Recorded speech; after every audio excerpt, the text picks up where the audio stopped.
Tepat saat piring terakhir berisi rendang yang harum diletakkan di atas meja makan, telepon tiba-tiba berdering. Sekilas kulihat layar ponsel, nama suamiku, Reza, tertera di sana. Seharusnya jam segini ia masih lembur di kantor. Halo? Aku menekan tombol jawab sambil tergesa-gesa mengelap tangan. Saras, ada yang mau aku bicarakan. Suara Reza terdengar begitu datar, seolah sedang membahas cuaca esok hari. Minggu depan, hari Rabu, kita sekeluarga besar akan berlibur ke Bali selama seminggu. Tiket pesawat dan hotel sudah kupesan semua. Seketika, tanpa sadar, genggaman tanganku pada ponsel mengerat. Buku-buku jariku memutih. Ini lagi. Ini sudah yang ketiga kalinya.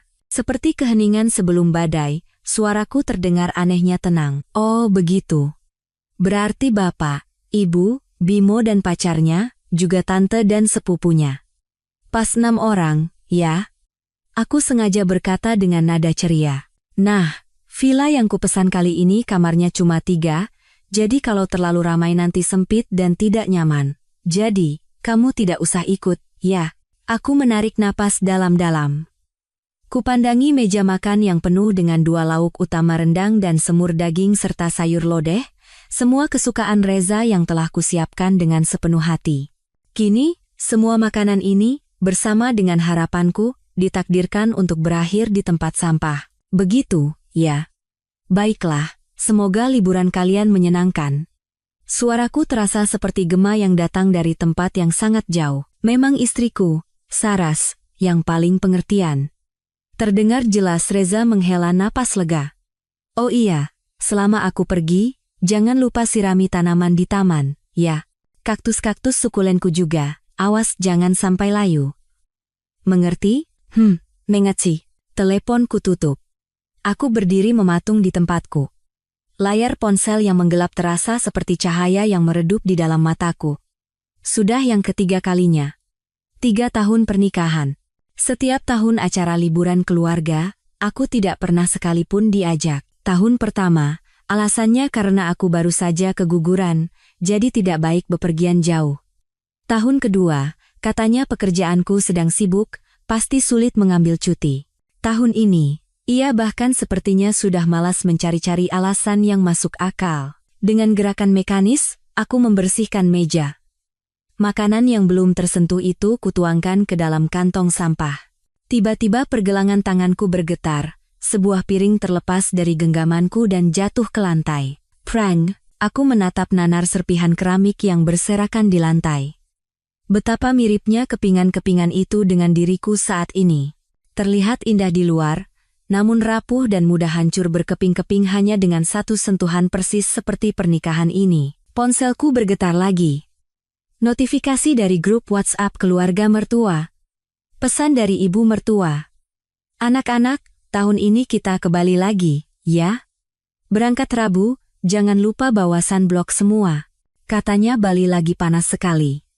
Diikuti oleh rentetan stiker bersorak-sorai dari yang lain. Aku menatap tajam kata sekeluarga besar. Sudut mataku mulai terasa panas. Dalam definisi keluarga mereka, aku bukanlah bagian darinya. Aku hanyalah orang luar, seorang asisten rumah tangga tanpa bayaran. Kukeluarkan foto keluarga yang diambil di Lombok tahun lalu. Dalam foto itu, Reza merangkul bahu adiknya, Bimo. Ibu mertua duduk di tengah dengan gaun mewahnya, sementara bapak mertua berdiri di samping dengan ekspresi berwibawa. Di sebelahnya ada sepupu mereka dan pacar Bimo saat itu. Ketujuh orang itu tersenyum cerah dengan latar belakang laut biru dan pohon kelapa yang melambai. Hari itu, aku sendirian di rumah, terbaring dengan demam tinggi. Saat ku telpon Reza, ia hanya berkata, minum obat saja, lalu tidur. Nanti juga sembuh. Kami lagi mau scuba diving, sinyalnya jelek. Ku tutup, ya, lalu mematikan telepon. Aku berjongkok, memunguti serpihan piring satu persatu. Jariku tergores dan mengeluarkan darah, tetapi luka fisik ini tak ada apa-apanya dibandingkan dengan sakit di hatiku. Ponselku berdering lagi. Kali ini panggilan video dari Maya, sahabatku. Cepat-cepat ku usap wajahku, memaksakan ekspresi normal sebelum menjawab. Sar, dengar, ya. Hari ini di firma hukumku kedatangan klien super rese yang. Suara Maya tiba-tiba berhenti. Ia menyipitkan mata, mendekatkan wajahnya ke layar. Kamu kenapa? Matamu merah begitu. Bukan apa-apa. Tadi iris bawang, jadi agak perih, aku berusaha tersenyum. Bohong. Kamu pikir aku baru kenal kamu kemarin sore? Aku ini sahabatmu lebih dari 10 tahun. Maya mengerutkan kening. Pasti si bajingan Reza itu berulah lagi, kan? Di bawah tatapan tajam Maya, pertahananku runtuh. Dengan beberapa kalimat singkat, kujelaskan semua yang terjadi. Suaraku semakin mengecil, nyaris seperti bisikan.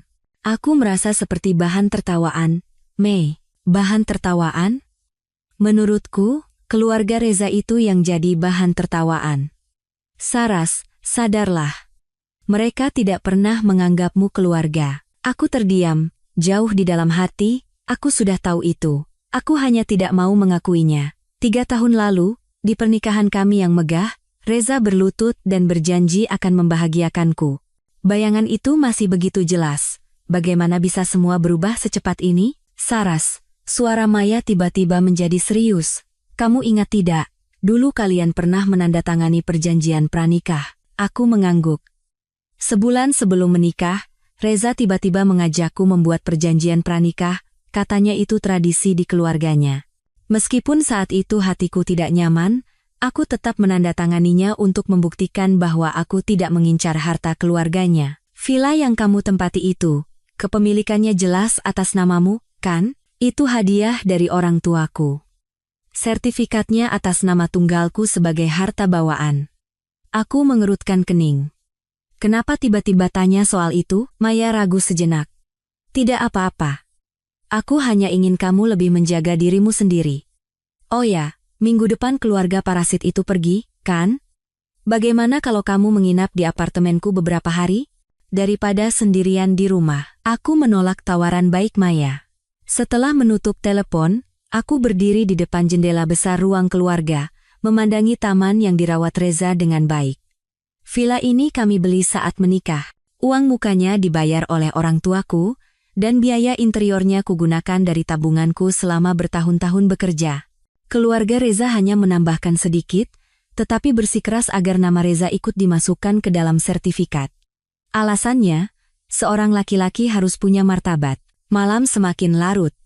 Aku membersihkan diri secara mekanis dan berbaring di tempat tidur. Reza malam ini pun lembur, tidak akan pulang. Sejak 6 bulan lalu, frekuensi lemburnya semakin sering, dan aku sudah berhenti bertanya. Berbaring menatap langit-langit, sebuah pertanyaan melintas di benakku. Apakah pernikahan seperti ini yang ingin terus kujalani? Selama 3 tahun, aku berusaha menjadi istri yang baik dan menantu yang berbakti. Aku begitu perhatian pada suami, bahkan menahan diri menghadapi tingkah laku adik iparku yang kekanakan. Tetapi apa yang kudapatkan sebagai balasannya? Pengabaian di grup WhatsApp keluarga, suami yang semakin sering tidak pulang, dan liburan keluarga tahunan yang selalu meninggalkanku. Ponselku menyala. Pesan WhatsApp dari Reza. Sayang, belum tidur? Minggu depan aku tidak ada, kunci pintu baik-baik, ya. Oh, ibu minta dibelikan oleh-oleh khas Bali untuk teman-temannya. Besok tolong carikan beberapa kotak kado yang bagus dan antarkan ke rumah ibu. Membaca pesan itu, tawaku tiba-tiba pecah. Tawa yang begitu keras hingga air mataku mengalir. Cukup. Benar-benar cukup sudah. Sampai kapan aku akan terus membohongi diriku sendiri? Kuusap air mataku dan mengirim pesan pada Maya. Mei, besok ada waktu? Aku butuh konsultasi hukum. Di luar jendela, bulan pucat menggantung tinggi. Aku tahu, ada hal-hal yang tidak akan pernah bisa kembali seperti semula. Sinar matahari pagi menembus tirai, menyinari kamar tidur. Aku membuka mata, sisi tempat tidur di sebelahku masih kosong. Reza lagi-lagi tidak pulang semalam. Ini sudah lembur yang ke-7 kalinya bulan ini. Aku bangkit dan membuka lemari pakaian. Jari-jariku melewati deretan gaun, lalu berhenti pada setelan blazer yang rapi. Hari ini, aku sengaja memilih pakaian formal. Reza selalu bilang aku terlihat seperti ibu rumah tangga yang baik jika memakai gaun. Setelah mencuci muka, Aku berdiri di depan cermin. Wajahku di usia 29 tahun sudah menunjukkan kelelahan yang nyata.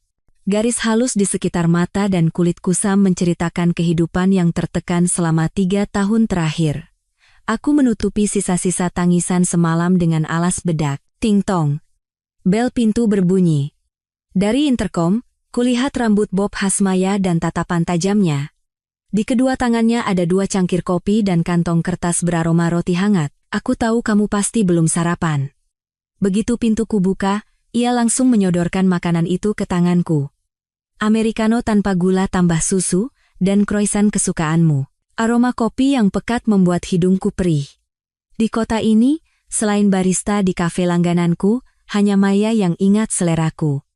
Reza bahkan tidak tahu aku alergi kacang. Tahun lalu di acara keluarga, ia dengan santainya menyendokkan salad penuh kacang mete ke piringku sambil berkata, "Enak, lo, katakan. Konsultasi hukum apa?" Maya langsung ke pokok permasalahan sambil mengeluarkan laptop dari tasnya. Aku mengaduk kopi, mengucapkan setiap kata dengan hati-hati. Seandainya aku ingin bercerai, bagaimana caranya agar aku bisa melindungi hak-hakku? Mata Maya berbinar. Akhirnya kamu sadar juga. Ia dengan cepat membuka beberapa folder. Pertama, kita harus perjelas status aset kalian berdua.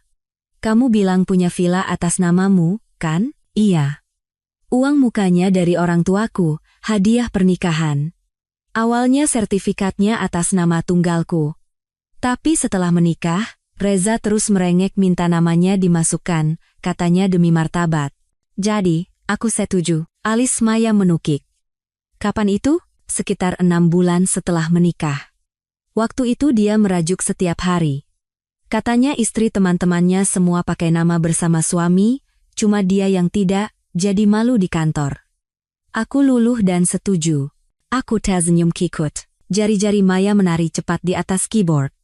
Ini agak rumit, tapi karena itu harta bawaan dan uang muka dari kamu, bagianmu dan kenaikan nilainya seharusnya menjadi milikmu. Biaya interior siapa yang bayar? Sebagian besar dari tabunganku selama bekerja. Sekitar 1 miliar rupiah. Keluarga Reza cuma bantu 200 juta. Bukti-buktinya ada? Aku mengangguk. Kontrak interior dan semua bukti transfernya kusimpan baik-baik. Maya memasang ekspresi puas. Bagus. Selanjutnya, kita butuh bukti lain. Apa kamu tahu persis berapa penghasilan Reza? Pertanyaan itu membuatku tertegun. Penghasilan Reza? Setelah menikah, kami sepakat untuk mengelola keuangan masing-masing.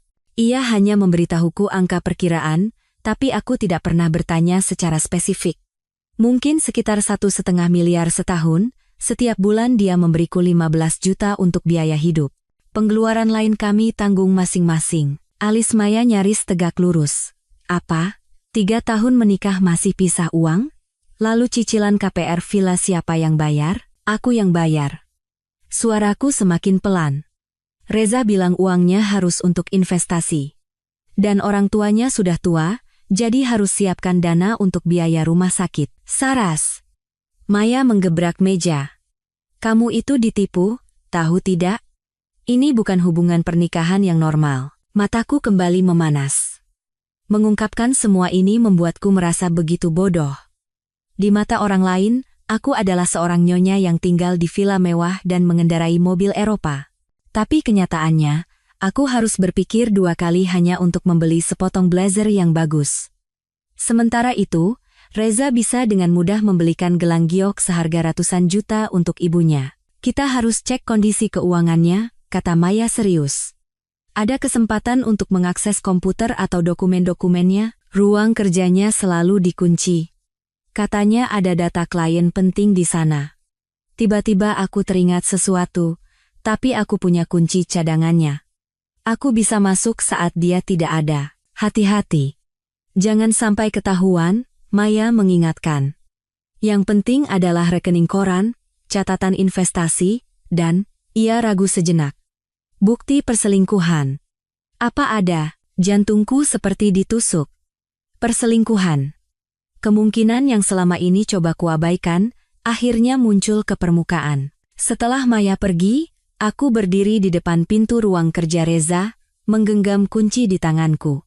Saat menikah, kami berjanji untuk saling menghormati privasi. Aku tidak pernah sekalipun lancang memasuki ruang pribadinya.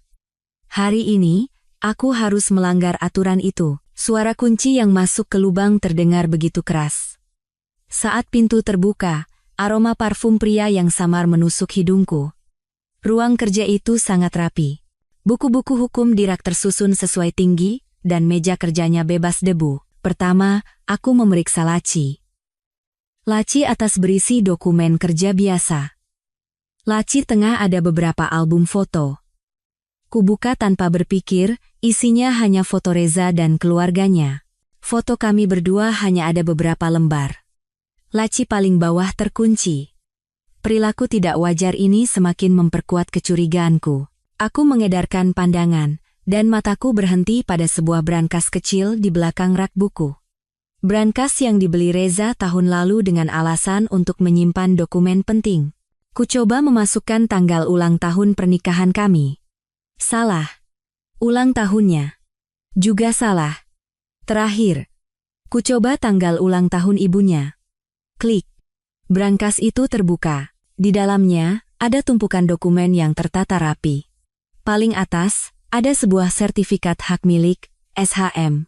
Kubuka, dan betapa terkejutnya aku, itu adalah SHM vilaku. Tetapi di kolom pemilik, tertulis jelas, kepemilikan bersama, Reza Pratama, Saraswati Kirana. Aku ingat dengan jelas, awalnya hanya penambahan nama dalam proporsi saham, bukan kepemilikan bersama 50-50 seperti ini. Terus ku cari, ada beberapa lembar rekening koran. Saldo di rekening Reza membuatku terperangah. Bukan 2 miliar seperti yang pernah ia sebutkan, tapi hampir 20 miliar rupiah. Dan setiap bulan, ada transfer rutin ke nama Luna dengan jumlah bervariasi antara 50 hingga 200 juta rupiah. Di bagian paling bawah, ada sebuah kotak perhiasan beludru yang mewah, dengan tangan gemetar, kubuka. Di dalamnya ada kalung berlian yang belum pernah kulihat sebelumnya. Struk pembeliannya menunjukkan merek Cartier dengan harga lebih dari 400 juta rupiah. Tanggal pembeliannya adalah hari ulang tahunku tahun lalu, padahal hadiah yang kuterima saat itu hanyalah seikat bunga mawar seadanya. Di bawah kotak itu, ada selembar foto. Reza sedang memeluk seorang wanita muda di tepi kolam renang sebuah resor.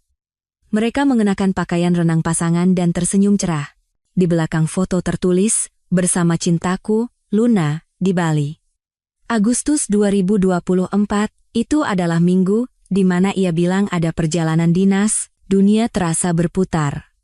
Semua lembur, nada bicaranya yang acuh tak acuh, pengeluarannya yang tidak jelas semuanya terjawab.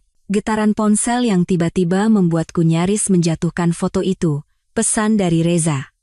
Sayang, aku malam ini tidak bisa makan malam di rumah. Ada acara kantor.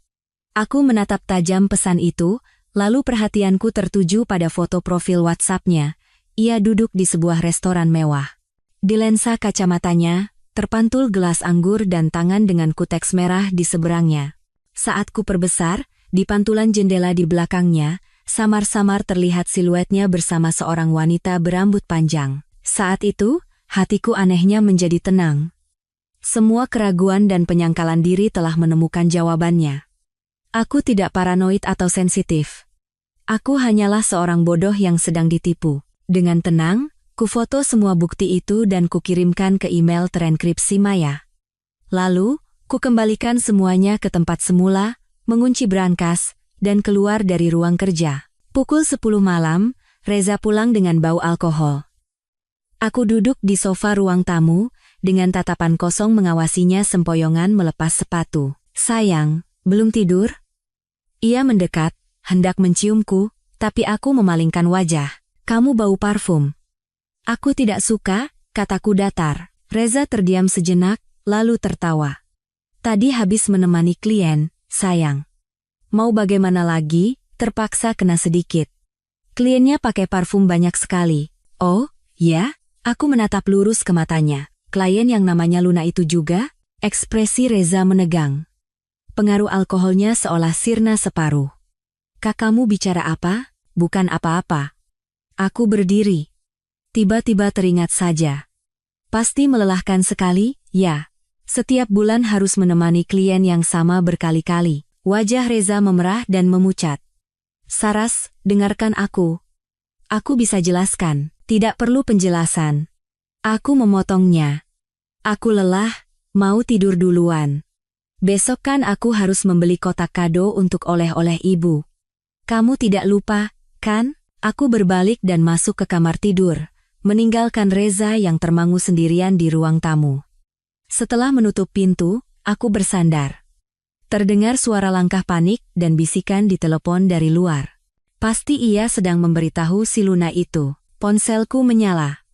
Pesan dari Maya. Bukti sudah kuterima. Ini skakmat. Besok datang ke firma, kita bicarakan detailnya. Kali ini, kamu harus dengarkan aku. Ku ketik oke dan menghapus riwayat percakapan. Aku berbaring di tempat tidur, menatap langit-langit. Hatiku anehnya damai. Saras yang dulu pasti sudah membasahi bantal dengan air mata karena ini, tapi Saras yang sekarang hanya bisa tertawa sinis. Reza membuka pintu dengan hati-hati dan berbaring di sebelahku, seolah tidak terjadi apa-apa. Dalam kegelapan, aku bisa mendengar napasnya yang sengaja diatur. Jelas ia sedang berpura-pura tidur. Mas Reza. Aku tiba-tiba angkat bicara. Liburan ke Bali kali ini menginap di hotel mana? Tubuhnya jelas menegang. Oh, cuma resor biasa. Yang ada kerjasama dengan kantor. Begitu? Aku tersenyum sinis. Bukan di St. Regis lagi, kan? Kudengar villa pribadi di sana mahal sekali. Reza sontak duduk. Kamu menyelidikiku. Menyelidiki? Aku berbalik menghadapnya. Cahaya bulan menyorot wajahnya yang dipenuhi keterkejutan dan amarah. Perlu, ya? Sepertinya kamu lupa memblokir akun Facebookku. Tanggal 8 November tahun lalu, check-in di St. Regis Bali. Kalung Cartier di foto itu bagus sekali, loh. Wajah Reza mengeras. Saraswati, beraninya kamu memeriksa ponselku. Dibandingkan kamu selingkuh, apa salahnya aku cuma melihat ponsel? 3 tahun menikah, keuangan masing-masing. Aku seperti babu melayani kamu dan keluargamu, dan balasannya kamu memelihara perempuan lain di luar sana. Mas Reza, kamu benar-benar tidak pernah mengecewakanku, ya. Wajah Reza memucat, lalu tiba-tiba ia meraih bantal dan melemparkannya sekuat tenaga ke dinding. Cukup. Kamu pikir aku mau begini? Aku muak setiap hari pulang ke rumah melihat wajah murungmu itu. Luna 100 kali lebih perhatian darimu. Dia tahu cara membuat pria senang. Aku menatapnya yang seperti orang gila dalam diam. Tiba-tiba aku merasa sangat geli. Pria inilah yang kunikahi meskipun ditentang oleh orang tuaku. Seorang pengecut yang berselingkuh lalu dengan angkuh menyalahkan orang lain. Baiklah, kataku enteng. Kita cerai saja. Kamu bisa hidup dengan si Luna itu, dan aku bisa hidup tenang. Cerai? Reza tertawa seolah mendengar lelucon. Jangan mimpi. Separuh villa ini milikku. Kalau cerai, kamu mau hidup dari mana? Dengan gaji kantoranmu yang kecil itu, membayar cicilan KPR saja tidak akan cukup. Jadi ini rencananya. Ia sudah memperhitungkan semuanya. Ia yakin aku tidak akan berani bercerai. Melihat wajahnya yang pongah, tawaku pecah. Kalau begitu, kita lihat saja nanti. Reza jelas tidak menyangka aku akan bereaksi seperti ini. Ia terdiam kehabisan kata.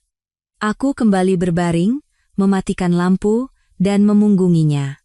Dalam kegelapan, aku bisa merasakan tatapan bingung dan marahnya tertuju ke punggungku. Saraswati, akhirnya ia menggeram. Jangan coba-coba berbuat bodoh. Villa itu sudah kuincar sejak lama. Adikku Bimo mau menikah, dia butuh rumah. Jadi begitu.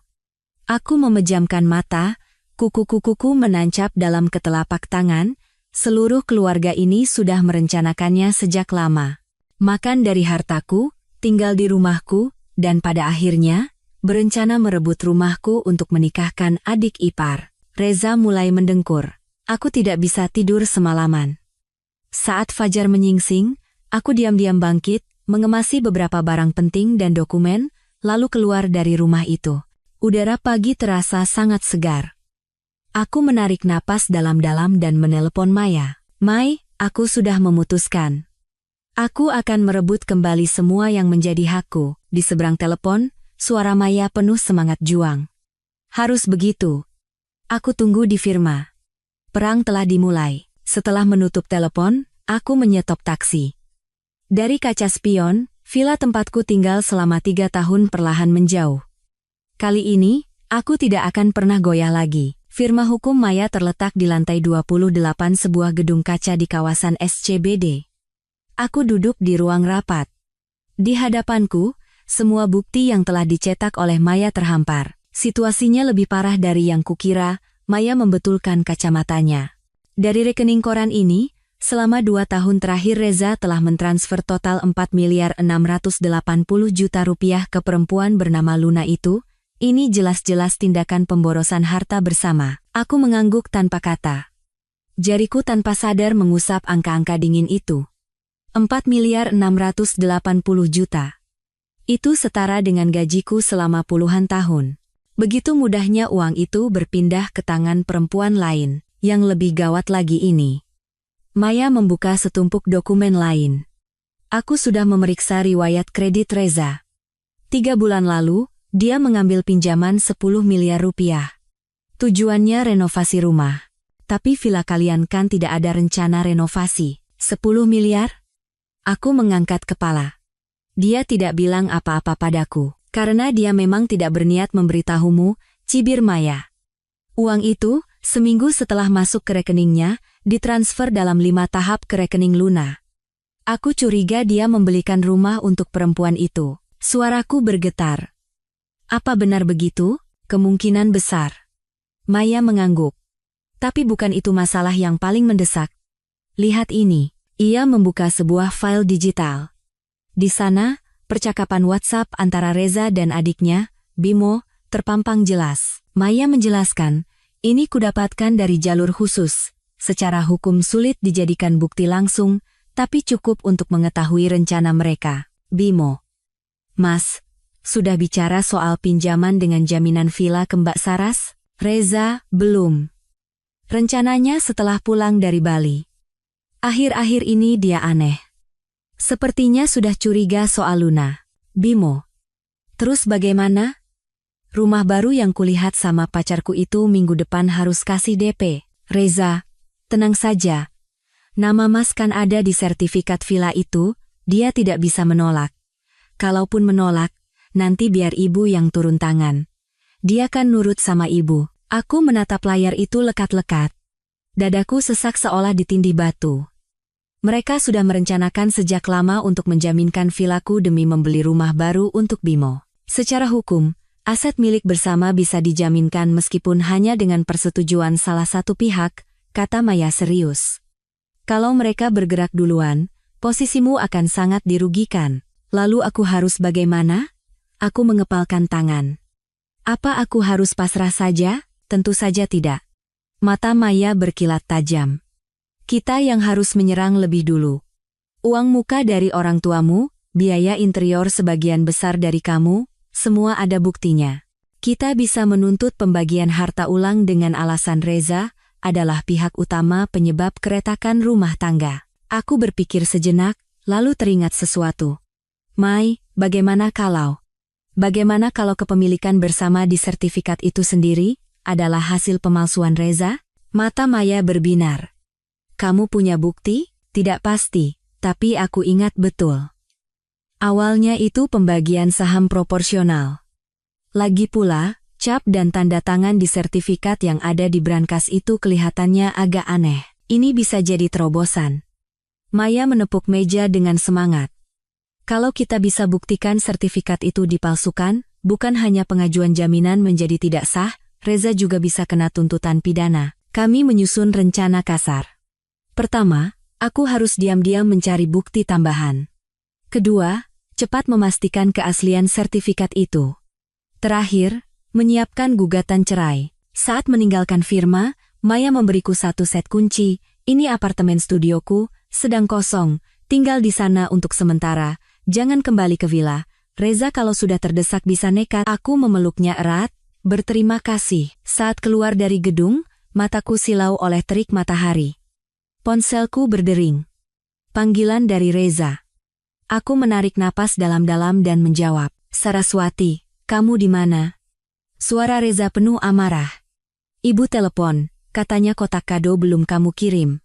Besok sudah diperlukan." Aku hampir saja tertawa. Di tengah masalah sebesar ini, reaksi pertamanya adalah memarahiku karena belum menyelesaikan perintah ibunya. "Aku sedang ada urusan di luar," kataku tenang. "Kotak kadonya sudah kupesan, nanti sore akan langsung dikirim ke rumah ibu." Reza jelas bingung. Ia tidak menyangka aku akan begitu kooperatif. "Oh, ya, sudah. Soal semalam. Semalam kenapa?" Aku sengaja bertanya balik. "Kamu kan mabuk berat." Bicara melantur terus, hening sejenak di seberang telepon. Iya, aku terlalu mabuk. Tidak ingat apa-apa. Kapan kamu pulang? Sepertinya akan larut. Ada urusan mendadak di kantor. Kamu makan malam duluan saja, tidak usah tunggu aku." Aku membuat alasan dan menutup telepon. Segera aku menuju ke kantor Pertanahan Nasional, BPN. Dengan salinan sertifikat asli dan KTP, aku berhasil meminta untuk melihat riwayat pencatatan asli dari villa tersebut. Benar saja. Di sana tercatat jelas, kepemilikan bersama dengan hak bagian, Saraswati Kirana 70%, Reza Pratama 30%. Namun, sertifikat yang ada sekarang tertulis, kepemilikan bersama tanpa proporsi. Ini berarti Reza telah memalsukan dokumen dengan cara tertentu. Aku menahan kegembiraan dan segera memfoto bukti itu mengirimkannya pada Maya. Jackpot, Mei. Dia memalsukan bentuk kepemilikan. Habislah dia kali ini, Maya cepat membalas. Bagus. Sekarang kita harus dapatkan sertifikat palsu yang asli. Ini tidak akan mudah. Reza pasti akan menyembunyikannya lebih rapat lagi. Aku memutuskan untuk mengambil risiko dan kembali ke villa sekali lagi. Pukul 4 sore, memanfaatkan waktu Reza sedang rapat di kantor, aku kembali ke villa. Begitu membuka pintu, aku merasakan ada yang aneh. Ruang tamu berantakan, dan laci-laci meja riasku terbuka. Jelas sekali ada yang habis mencari sesuatu. Aku diam-diam naik ke lantai 2. Terdengar suara berisik dari ruang kerja. Dari celah pintu, kulihat Reza sedang mengobrak-abrik tumpukan dokumen dengan keringat bercucuran, mulutnya terus mengumpat. Ia pulang lebih awal dari perkiraanku, sedang mencari sertifikat itu. Aku diam-diam turun lagi dan sengaja membanting pintu dengan keras. "Mas, aku pulang." Terdengar suara kaget dari atas, disusul suara Reza yang dibuat-buat tenang. "Oh, sayang, sudah pulang?" Aku sedang cari dokumen di ruang kerja. Aku naik ke lantai 2 dan mendorong pintu ruang kerja. Reza berdiri di depan meja, memaksakan senyum, tetapi butiran keringat di dahinya dan rambut acak-acakan menunjukkan kepanikannya. "Kok tumben pulang cepat?" tanyaku pura-pura khawatir. "Iya, tidak ada kerjaan penting di kantor." Matanya bergerak gelisah. "Oh ya, kamu lihat sertifikat rumah kita di mana?" "Kantor mau minta data untuk pengajuan pinjaman." "Tentu saja." Dalam hati aku mencibir, tapi di luar aku berpura-pura bingung. "Bukannya di brankas? Sudah ku cari, tidak ada," kata Reza cemas. "Coba ingat-ingat, mungkin kamu simpan di tempat lain?" Aku berpura-pura berpikir, lalu berkata, bulan lalu kan kantor pengelola minta pembaruan data pemilik? Waktu itu aku bawa untuk fotokopi." "Oh, iya, ada di rumah Mama. Mama bilang mau lihat sertifikatnya, jadi kutitipkan di sana." Wajah Reza seketika memutih. "Apa? Dokumen sepenting itu kenapa kamu kasih ke orang lain?" "Mama kan bukan orang lain," sahutku. "Lagi pula di sertifikat itu kan ada nama aku juga. Apa salahnya disimpan di rumah orang tuaku sendiri?" Reza terdiam, urat di dahinya menonjol. "Sekarang juga ambil. Kantor butuh cepat, Mama lagi liburan ke luar kota. Pulangnya bulan depan." Aku mengerjapkan mata dengan polos. "Memangnya sepenting itu? Kalau begitu, pakai saja apartemen kecil atas namamu itu untuk jaminan, kan bisa?" Reza memang punya aset berupa apartemen kecil atas namanya sendiri dari sebelum menikah, yang saat ini sedang disewakan. Tentu saja ia tidak mau menyentuh aset pribadinya. Sudahlah. Biar aku cari cara lain. Ia mengibaskan tangan dengan kesal. Lalu, ia teringat sesuatu. Oh ya, omonganku semalam. Kamu benar-benar tidak ingat? Banyak sekali. Kamu cerita soal Luna, soal Bali, soal kalung. Aku melihat wajahnya semakin tegang, lalu tiba-tiba tertawa, bercanda. Kamu tidak bilang apa-apa, langsung tidur pulas. Ekspresi lega di wajah Reza tampak begitu konyol. Ia mendekat, hendak memelukku. Sayang, akhir-akhir ini aku terlalu sibuk, jadi kurang perhatian sama kamu. Nanti setelah liburan, kita habiskan waktu berdua. Ya, aku menghindar dari pelukannya dengan halus. Cepat kemasi barangmu. Besok kan harus ke bandara pagi-pagi. Reza menarik tangannya dengan canggung dan naik ke lantai atas. Aku menatap punggungnya, tahu bahwa aku harus melanjutkan sandiwara ini. Yang terpenting sekarang adalah membuatnya tenang dan mengulur waktu. Setelah makan malam, Reza menerima telepon lalu bergegas keluar. 9 dari 10, ia pergi menemui Luna untuk membahas strategi. Aku segera menggeledah ruang kerjanya. Akhirnya, di dalam sebuah buku hukum yang tebal di rak paling atas, kutemukan sertifikat palsu itu. Cepat-cepat kufoto sebagai bukti, lalu kusimpan kembali. Saat hendak pergi, sebuah amplop di laci meja menarik perhatianku.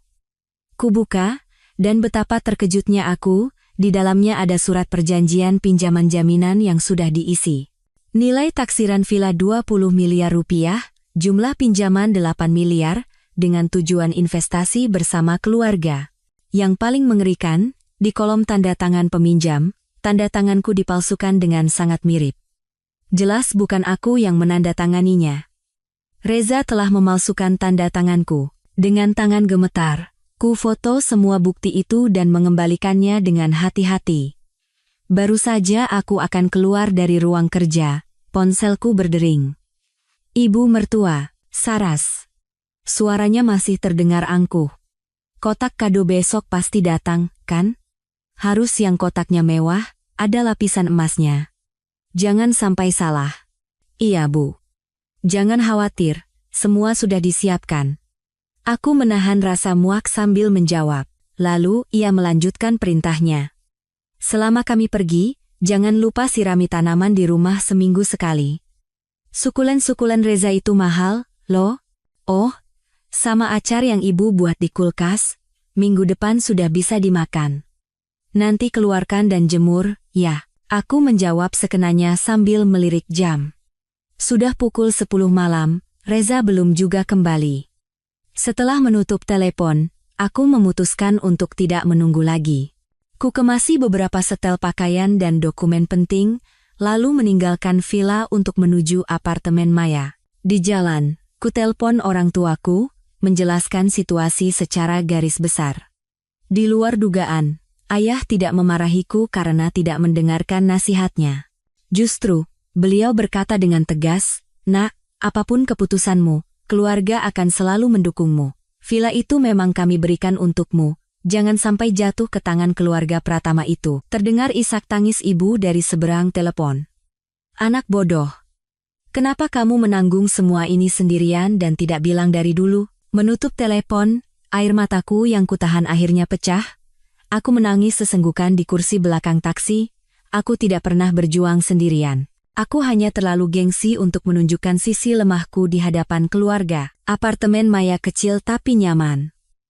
Setelah mandi air hangat dan berbaring di tempat tidur, aku meninjau kembali semua temuanku hari ini. Kejahatan Reza semakin jelas. Perselingkuhan, penyembunyian aset, pemalsuan dokumen, pemalsuan tanda tangan. Setiap tuduhan itu cukup untuk membuatnya membayar mahal di pengadilan. Ponselku menyala. Pesan WhatsApp dari Reza. "Sayang, aku ada perjalanan dinas mendadak, jadi tidak pulang beberapa hari. Nanti aku langsung menyusul keluarga di Bali. Urusan villa kita bicarakan setelah aku pulang." Aku tersenyum sinis dan tidak membalas. Kubuka Facebook, Luna baru saja mengunggah postingan baru. "Terima kasih sudah datang. Hadiah terbaik." Foto yang dilampirkan adalah gelang Cartier dan tangan seorang pria. Jam tangan di pergelangan pria itu adalah hadiah ulang tahun yang kuberikan pada Reza tahun lalu. Dengan tenang, kusimpan tangkapan layar itu dan mematikan ponsel. Besok, perang akan memasuki babak baru. Dan kali ini, tidak akan ada lagi ampun. Sinar matahari pagi menembus tirai tipis. Saat membuka mata, butuh beberapa detik bagiku untuk menyadari di mana aku berada. Apartemen studio Maya memang kecil, tapi aku bisa tidur paling nyenyak selama 3 tahun terakhir di sini. Ada 3 panggilan tak terjawab di ponselku, semua dari Reza. Dan 1 pesan WhatsApp, kenapa telepon tidak diangkat, aku mau naik pesawat, kunci rumah baik-baik. Aku tersenyum sinis, lalu memblokir nomor dan semua kontaknya. Aku turun dari tempat tidur dan membuka kulkas. Sesuai dugaan, kulkas Maya yang gila kerja hanya berisi beberapa botol air mineral dan yogurt kedaluarsa. Setelah mandi, aku menyeduh secangkir kopi, membuka laptop, dan mulai menyusun rencana. Semalam, Maya telah mengirimkan daftar langkah-langkah detail yang harus kuambil. Langkah pertama adalah mengamankan semua aset pribadiku. Aku masuk ke internet banking dan memeriksa semua rekening atas namaku. Untungnya, rekening gajiku ada di bank yang tidak diketahui Reza. Selama 3 tahun, aku berhasil menabung hampir 400 juta rupiah. Di rekening gabungan kami, ada simpanan sekitar 250 juta rupiah. Secara teori, masing-masing berhak atas setengahnya. Aku mencibir. Reza sudah memberikan lebih dari 4 miliar pada kekasihnya. Aku menelepon bank dan untuk sementara membekukan rekening gabungan dengan alasan ada aktivitas mencurigakan. Dengan begitu, Reza tidak akan bisa menarik uang selama liburannya. Selanjutnya, bagian terpenting, villa. Sesuai saran Maya, aku harus segera melaporkan kehilangan sertifikat dan mengajukan penerbitan ulang. Tapi sebelum itu, aku harus memastikan Reza tidak bisa menggangguku. Telepon berdering. Ayahku. Nak, ayah sudah menghubungi teman lama ayah, pengacara Budi. Dia sangat berpengalaman dalam sengketa properti. Katanya, kita harus cepat-cepat menuntut Reza atas pemalsuan dokumen, sekaligus mengajukan permohonan sita jaminan. Ayah. Tenggorokanku tercekat. Maafkan aku tidak mendengarkan nasihat ayah dan ibu dulu. Anak bodoh, bicara apa kamu ini? Suara ayah terdengar sangat tegas. Yang penting sekarang adalah merebut kembali hakmu. Ayah dan ibu sore ini ke Jakarta, kami akan menginap di hotel. Kita hadapi ini bersama-sama. Menutup telepon, mataku kembali memanas. Orang tua akan selamanya menjadi benteng terkuatku, dan aku, hanya karena seorang pria tak berharga, telah menjauhi mereka selama 3 tahun. Setelah bersiap, aku langsung menuju kantor pertanahan. Dengan salinan sertifikat asli dan KTP, aku berhasil menyelesaikan prosedur pelaporan kehilangan. Petugas memberitahu bahwa sertifikat baru akan terbit dalam 7 hari kerja. Jika ada yang mencoba menggunakan sertifikat yang sudah dilaporkan hilang untuk mengajukan jaminan, apakah itu sah? Tanyaku hati-hati. Petugas itu menggeleng. Begitu pengumuman kehilangan diterbitkan, sertifikat lama otomatis tidak berlaku. Tapi jika ibu khawatir, ibu bisa mengajukan permohonan pemblokiran transaksi. Dengan begitu, dalam jangka waktu tertentu, tidak ada yang bisa melakukan transaksi apapun atas properti tersebut. Inilah yang kubutuhkan. Aku segera mengisi formulir pemblokiran transaksi. Di kolom alasan, kutulis dengan jelas, dugaan pemalsuan dokumen oleh salah satu pemilik bersama. Meninggalkan kantor pertanahan, aku menghela napas lega. Untuk sementara, villa itu aman. Sekalipun Reza membawa sertifikat palsu itu ke semua bank, ia tidak akan mendapatkan pinjaman sepeser pun. Ponselku berdering. Nomor tak dikenal. Saat ku jawab, seorang pria memperkenalkan diri sebagai Andi dari agensi properti amanah. Dengan Ibu Saraswati? Betul? Begini, Bu, ada calon pembeli yang menawar villa yang Ibu titipkan seharga 21 miliar. Kapan kira-kira kita bisa bertemu untuk negosiasi? Aku tertegun. Apa? Saya tidak pernah menitipkan rumah saya untuk dijual. Di seberang telepon, orang itu juga bingung. Loh? Tapi kemarin Bapak Reza datang membawa sertifikat dan fotokopi KTP Ibu Saraswati. Katanya suami istri sepakat menitipkan penjualan villa ini. Darahku terasa mendidih. Reza. Bajingan itu bergerak lebih cepat bahkan sebelum aku sempat melapor. Dengar, Pak Andi, aku menahan amarah. Surat kuasa itu palsu. Sertifikatnya sudah saya laporkan hilang dan sedang dalam proses penerbitan ulang. Jika perusahaan Bapak melanggar prosedur dan tetap memprosesnya, bersiaplah menerima surat somasi dari pengacara saya. Kututup telepon dan segera menghubungi Maya. Mendengar ceritanya, ia murka. Reza benar-benar nekat. Saras, kita harus bergerak lebih cepat. Sekarang bagaimana? Tanyaku. Dia bisa saja menghubungi agensi lain. Pertama, kita harus memberitahu semua agensi properti besar dan bank bahwa villa itu sedang dalam sengketa kepemilikan. Kedua, segera tuntut Reza atas pemalsuan dokumen dan tanda tangan. Terakhir, Maya berhenti sejenak. Bagaimana kalau jual saja villa itu? Jual? Aku terkejut. Rumah itu penuh dengan hasil jerih payahku. Mulai dari desain, pemilihan material, hingga interior, setiap sudutnya ada sentuhan tanganku. Tapi setelah kupikir lagi, apa gunanya terus tinggal di sana, setiap hari berhadapan dengan kenangan pahit? Aku akan menjualnya, kataku tegas. Tapi setelah aku mendapatkan kembali kepemilikan penuhnya, pilihan yang cerdas, setuju Maya. Oh ya, orang tuamu sudah datang? Pak Budi ingin bertemu kita sore ini. Pukul 3 sore, di ruang pertemuan sebuah hotel, aku bertemu orang tuaku dan Pak Budi. Begitu melihatku, ibu langsung memelukku erat dengan mata berkaca-kaca. Kamu kurus sekali, Nak. Pak Budi adalah seorang pria paruh baya yang tampak cerdas. Beliau meneliti semua bukti yang kukumpulkan dengan saksama, sesekali mengangguk. Buktinya sangat kuat. Tindakan Pak Reza ini jelas memenuhi unsur pidana pemalsuan surat dan penipuan. Bisa diancam hukuman penjara hingga 3 tahun. Penjara?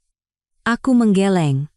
Saya hanya ingin cepat bercerai dan mendapatkan kembali aset saya. Saya tidak ingin memperpanjang masalah ini menjadi kasus pidana.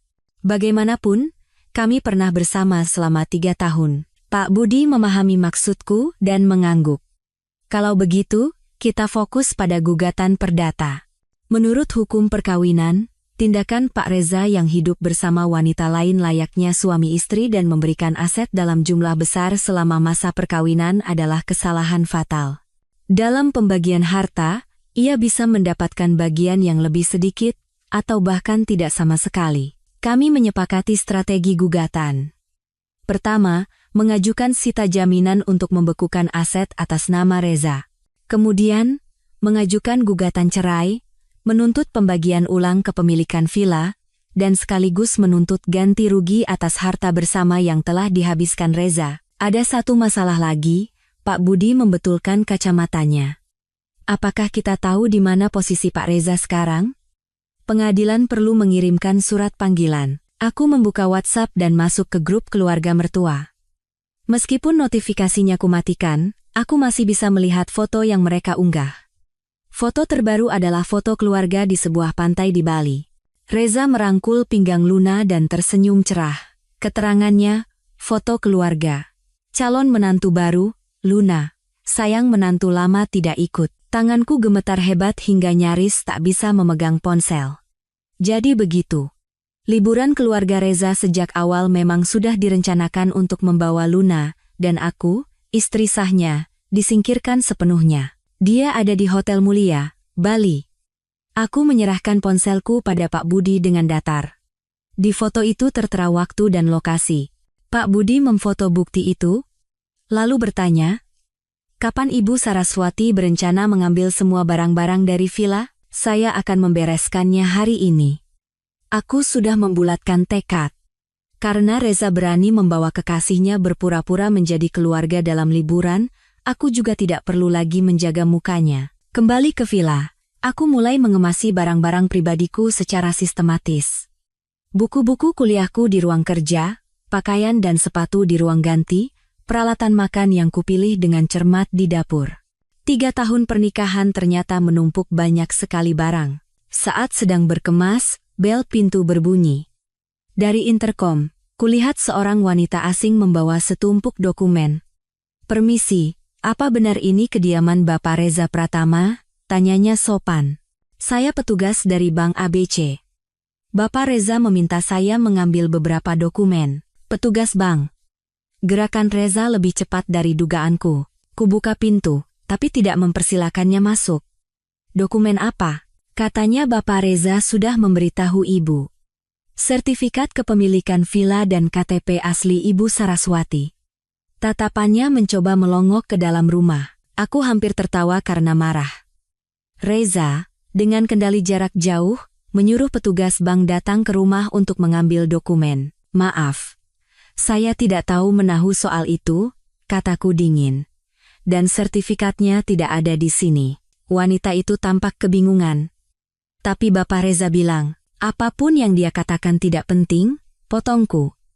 "Sebaiknya Anda periksa kembali pengumuman terbaru dari kantor pertanahan. Villa ini sedang dalam sengketa kepemilikan, dan bank manapun yang nekat memberikan jaminan atas aset ini harus siap menanggung konsekuensi hukumnya." Wajahnya berubah, dan ia bergegas pergi. Aku menutup pintu dan segera mengirim email ke bagian kredit semua bank besar, secara resmi memberitahukan bahwa villa ini sedang dalam sengketa. Semua pengajuan pinjaman dengan jaminan aset ini tidak sah. Menjelang malam, aku akhirnya selesai mengemasi semua barang pribadiku. Truk dari jasa pindahan sudah menunggu di depan.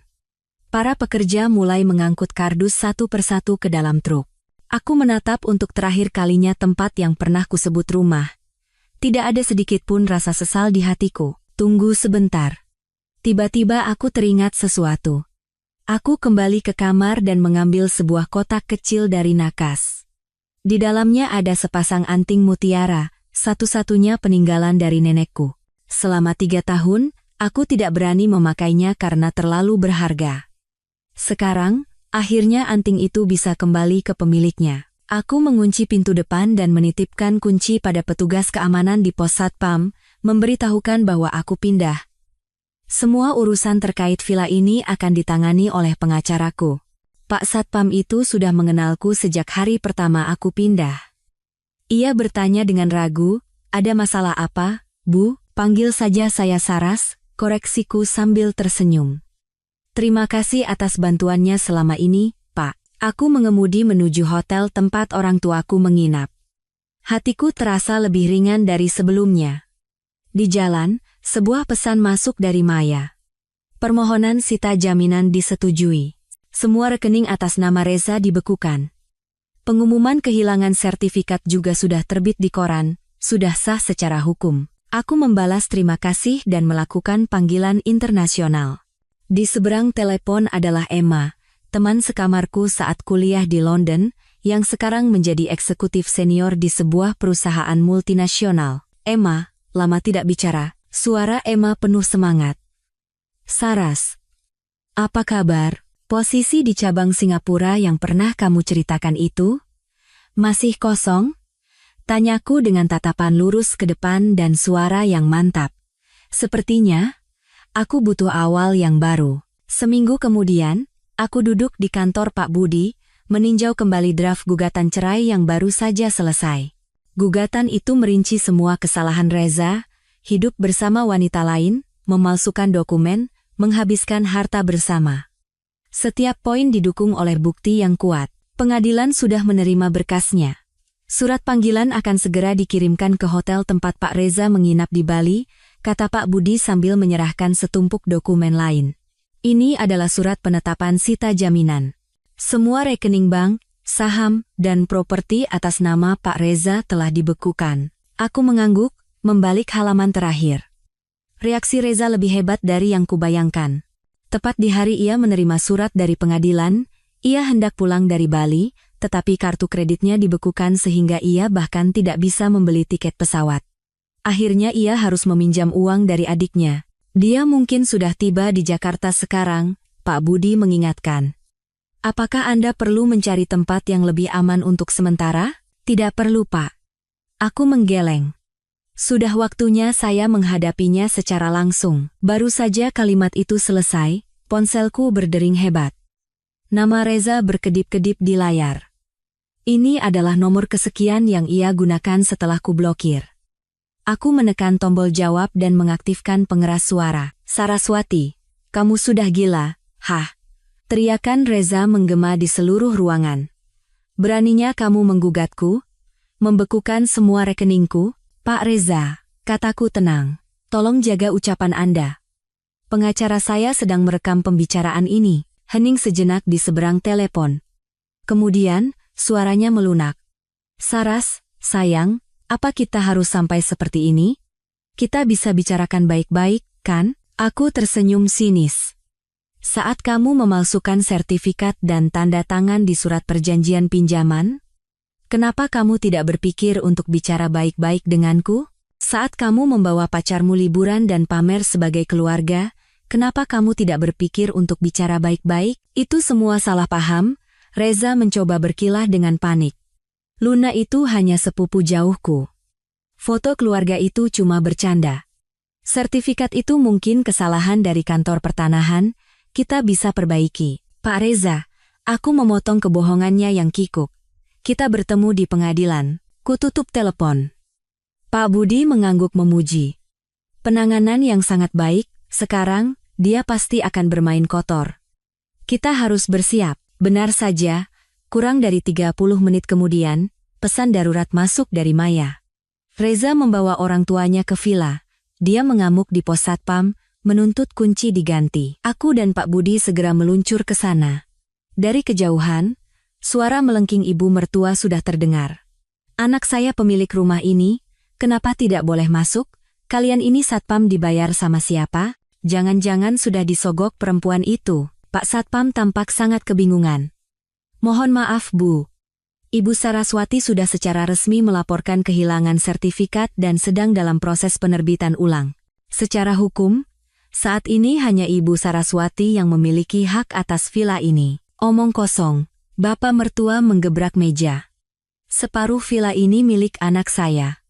Siapa Saraswati itu? Beraninya melarang anak saya masuk ke rumahnya sendiri? Aku menarik napas dalam-dalam, lalu membuka pintu dan melangkah masuk. Bapak, Ibu. Lama tidak bertemu. Liburan di Bali menyenangkan? Foto keluarganya bagus sekali, loh. Ketiga orang itu serentak menoleh. Ekspresi mereka tak ternilai harganya. Wajah Reza ungu seperti hati babi, dan ibu mertua menatapku seolah ingin memakanku hidup-hidup. Saraswati. Ibu mertua menerjang, hendak menjambakku. Dasar menantu tidak tahu diuntung. Beraninya kamu memperlakukan anakku seperti ini? Pak Budi melangkah maju, menghalangi jalanku. Mohon jaga sikap Anda, Bu. Melakukan kekerasan fisik adalah tindakan melanggar hukum. Kami merekam semua kejadian ini. Tangan ibu mertua berhenti di udara. Wajahnya memucat, lalu ia menarik tangannya kembali. Hebat sekali kamu sekarang, ya, bawa-bawa pengacara untuk melawan mertua. Saraswati, Reza mendorong ibunya ke samping dan menggeram. Apa maumu sebenarnya? Sederhana. Aku menatap lurus ke matanya. Bercerai, dan mendapatkan kembali semua aset yang menjadi hakku. Jangan mimpi. Teriak Reza. Namaku ada di sertifikat itu. Kamu tidak akan bisa mendapatkan semuanya. Oh, ya? Aku mengeluarkan setumpuk dokumen dari tasku. Ini adalah catatan asli dari kantor pertanahan. Villa ini kepemilikan bersama dengan hak bagian. Bagianku 70%, bagianmu 30%. Dokumen palsumu itu sudah menjadi barang bukti kejahatan. Wajah Reza memutih. Bohong, bukan hanya itu, aku terus menekannya. Kamu memalsukan tanda tanganku untuk membuat perjanjian pinjaman, dan mentransfer lebih dari 4 miliar rupiah ke pacarmu. Semua ini adalah alasan kuat penyebab perceraian. Menurut hukum, kamu bukan hanya tidak akan mendapatkan bagian dari villa ini, tapi juga harus membayar ganti rugi padaku. Ibu mertua tidak tahan lagi. Tidak mungkin. Anakku sudah memberimu makan selama bertahun-tahun, bukannya berterima kasih malah menggigit. Memberi saya makan? Tawaku hampir meledak. Bu. Selama 3 tahun kami pisah uang, cicilan KPR, listrik, air, iuran keamanan, semua saya yang bayar. Anak ibu hanya memberi 15 juta sebulan, Uang itu bahkan tidak cukup untuk biaya makannya sendiri. Ibu mertua terdiam. Bapak mertua menyipitkan mata menatapku. Saras, kita ini kan keluarga, kenapa harus dipermasalahkan seperti ini? Reza memang salah, tapi kamu juga tidak sepenuhnya benar. Laki-laki kadang bisa berbuat khilaf. Khilaf, potongku. Memalsukan dokumen itu khilaf, menghabiskan harta bersama itu khilaf, membawa pacar berpura-pura menjadi istri saat liburan itu khilaf. Reza tiba-tiba menerjang, mencoba merebut dokumen di tanganku, tapi dihalangi oleh Pak Budi. Ia seperti binatang yang terpojok. Saraswati, jangan paksa aku punya banyak kenalan. Aku bisa membuat hidupmu sengsara di Jakarta ini, tahu. Ancaman terhadap klien saya, ya. Pak Budi dengan tenang menekan tombol rekam di ponselnya. Pak Reza, rekaman ini akan menjadi bukti yang sangat memberatkan Anda. Reza akhirnya menyadari keseriusan situasi ini. Sikapnya tiba-tiba berubah 180 derajat. Saras, sayang, aku salah, aku benar-benar salah. Beri aku satu kesempatan lagi. Aku akan putus dengan Luna. Aku janji akan menuruti semua maumu. Melihatnya menangis memohon, aku hanya merasa jijik. Dulu, aku selalu luluh melihat ekspresi memelas ini, memaafkan pengkhianatan dan kebohongannya berulang kali. Sudah terlambat, Mas Reza, kataku tenang. Aku sudah memberimu terlalu banyak kesempatan. Sekarang, yang kuinginkan hanyalah mengakhiri pernikahan ini secepatnya. Tidak akan. Reza tiba-tiba berteriak. Aku akan mengulur-ulur gugatan ini. 3 tahun, 5 tahun, kita lihat saja siapa yang akan menang. Itu bukan keputusan Anda, Pak Budi menyodorkan setumpuk dokumen lain. Ini adalah bukti-bukti yang dikumpulkan oleh Ibu Saraswati tentang Anda dan Nona Luna yang hidup bersama layaknya suami istri. Rekening koran, foto-foto mesra, percakapan intim. Jika semua ini diajukan ke pengadilan, proses cerai bukan hanya akan dipercepat, Anda juga akan dituntut membayar ganti rugi yang besar. Reza terduduk lemas di kursi, seperti balon yang kempes. Ibu mertua hendak mengatakan sesuatu lagi, tapi ditahan oleh bapak mertua. Mereka berdua akhirnya sadar bahwa kali ini, anak kesayangan mereka telah menabrak tembok yang sangat keras. Saya beri waktu 3 hari, aku berdiri. Setujui perceraian secara baik-baik, villa ini menjadi milikku, aset lain dibagi sesuai hukum. Jika tetap ingin berperang di pengadilan, silakan. Tapi bersiaplah menanggung semua konsekuensi hukumnya. Meninggalkan pos satpam, aku menghela napas lega. Sinar matahari terasa hangat di wajahku. Ponselku bergetar. Email dari Emma. Terlampir di dalamnya adalah surat penawaran kerja untuk posisi Direktur Pemasaran di cabang Singapura. Gajinya 3 kali lipat dari gajiku saat ini. Sudah Anda putuskan? Tanya Pak Budi. Aku mengangguk. Setelah urusan di sini selesai, saya akan pindah ke Singapura, memulai hidup baru. Pilihan yang bijaksana, Pak Budi tersenyum. Tapi Pak Reza tidak akan menyerah begitu saja. Dia mungkin akan menggunakan cara yang lebih licik. Saya akan menunggunya. Aku menatap villa di kejauhan. Dulu itu adalah rumahku, sekarang hanyalah sebuah bangunan dingin. Kali ini, aku tidak akan pernah mundur. 3 hari kemudian, Reza tidak menandatangani surat kesepakatan seperti yang diharapkan. Sebaliknya, ia memulai perang opini. Pertama, kerabat dari pihak mertua bergantian menelepon untuk membujuk. Kemudian, ia mengunggah tulisan sentimental di Facebook, menyiratkan bahwa aku telah berubah hati setelah bertemu pria kaya raya. Puncaknya, ia datang ke kantorku dan membuat laporan ke bagian HRD, menuduhku memiliki kehidupan pribadi yang tidak bermoral. Untungnya, aku sudah siap. Saat dipanggil oleh HRD, aku langsung menyerahkan surat pengunduran diri dan surat penawaran kerja dari perusahaan di Singapura. Di saat yang sama, Maya membantuku mengunggah klarifikasi di beberapa portal berita besar, melampirkan sebagian bukti perselingkuhan dan pemalsuan dokumen Reza. Opini publik langsung berbalik. Akun media sosial Reza diserbu oleh komentar pedas dari netizen. Tempat kerja Luna pun ikut terungkap. Mereka berdua menjadi bulan-bulanan publik. Yang lebih mengejutkan, Seorang netizen yang bersemangat bahkan berhasil mengungkap bahwa Luna ternyata menjalin hubungan dengan 3 pria sekaligus.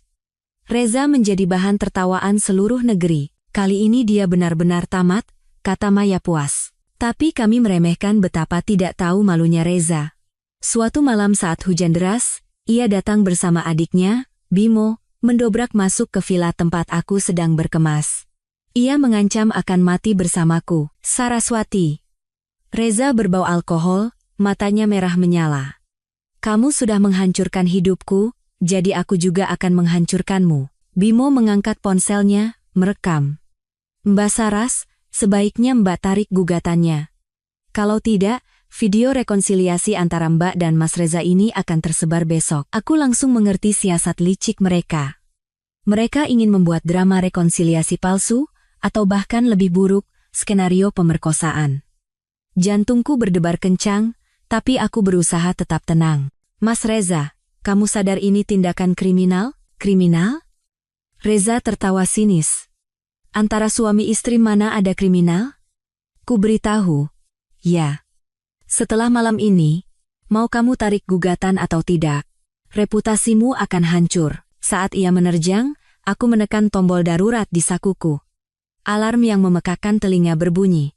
Bersamaan dengan itu, 2 rekan kerja laki-laki yang sudah bersiaga di rumah sebelah mendobrak masuk dan membekuk Reza dan Bimo ke lantai. Polisi akan segera datang, kataku, menatap dingin Reza yang tersungkur. Kali ini, dengan tuduhan masuk tanpa izin dan percobaan pemerkosaan, cukup untuk membuatmu mendekam di penjara untuk waktu yang lama. Wajah Reza pucat pasi. Bimo menangis memohon. Mbak, saya disuruh Mas Reza. Tolong maafkan saya. Dari kejauhan, sirine polisi semakin mendekat. Aku tahu, sandiwara ini akhirnya berakhir.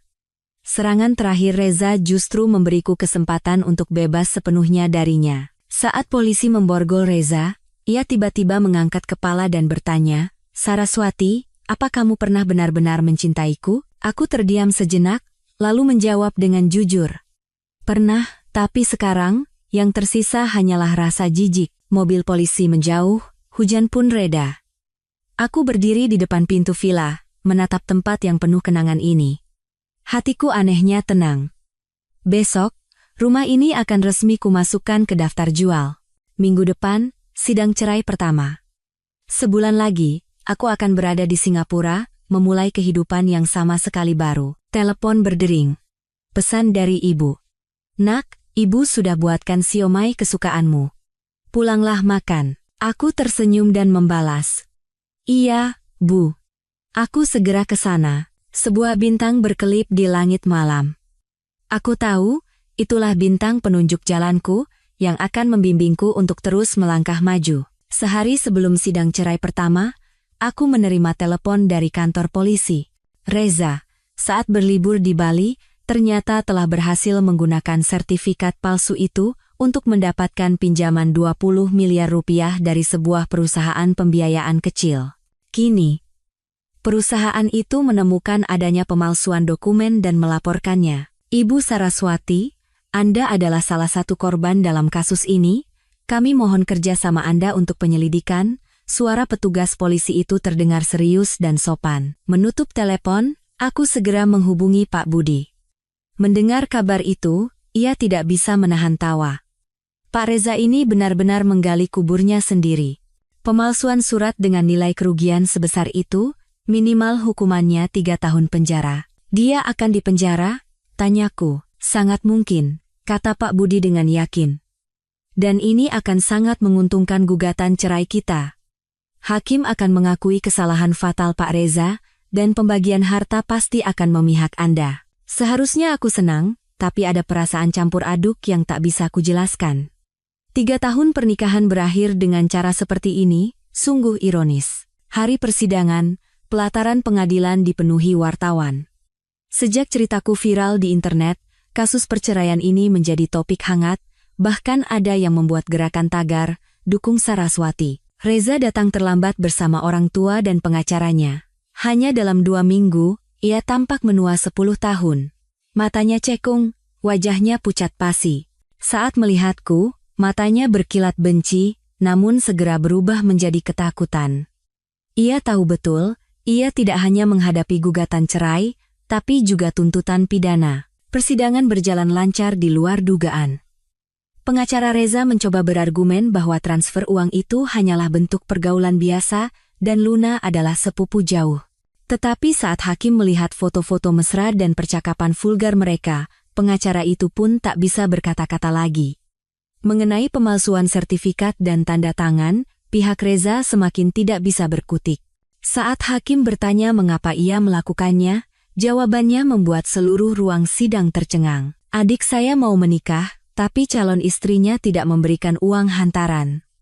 Saya hanya ingin membantu keluarga. Jadi Anda memalsukan dokumen dan tanda tangan, lalu menghabiskan harta bersama?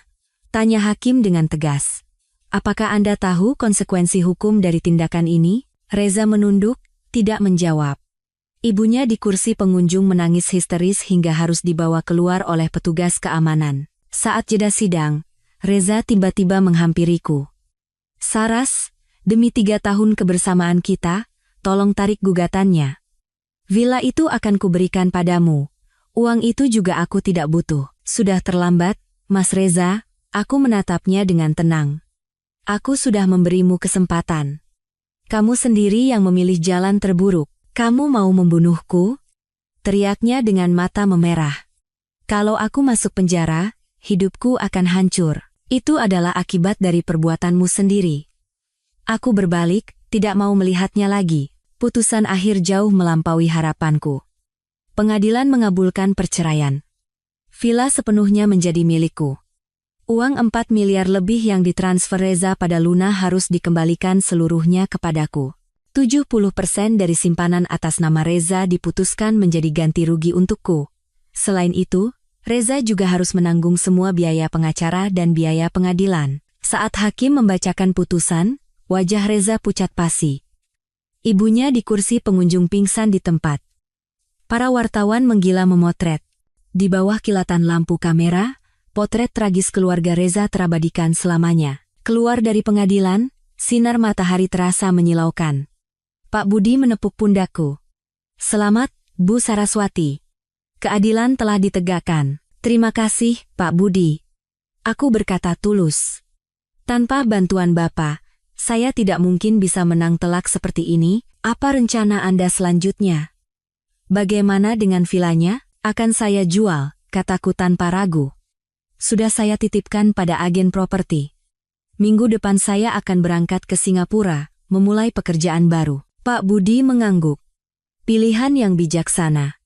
Oh ya, mengenai kasus pidana Pak Reza, apakah Anda akan melanjutkannya? Aku berpikir sejenak. Saya tidak ingin punya urusan apapun lagi dengannya. Jika ia mengakui kesalahannya dan mengembalikan aset, saya bisa membuat surat pencabutan tuntutan. Tapi bagaimanapun hukum memprosesnya, saya serahkan pada hukum. Baik. Saya akan mengurus tindak lanjutnya. Pak Budi berpamitan. Semoga sukses dengan awal baru Anda di Singapura. Kembali ke apartemen studio yang kusewa sementara, aku mulai berkemas. 3 tahun pernikahan, pada akhirnya yang kubawa hanyalah barang-barang seisi 2 koper, ponselku terus berdering. Pesan ucapan selamat dari teman-teman. Aku membalas satu persatu, lalu mematikan ponsel, menikmati keheningan yang langka ini. Malam itu, Maya datang membawa sebotol sampahnya untuk merayakannya. Wah, si Reza itu sekarang benar-benar jadi gembel. Puas sekali rasanya, kami bersulang. Gelembung soda yang pecah di ujung lidah terasa manis. Tiba-tiba Maya menjadi serius. Jujur, Saras. Selama 3 tahun ini, kamu yang paling kukhawatirkan.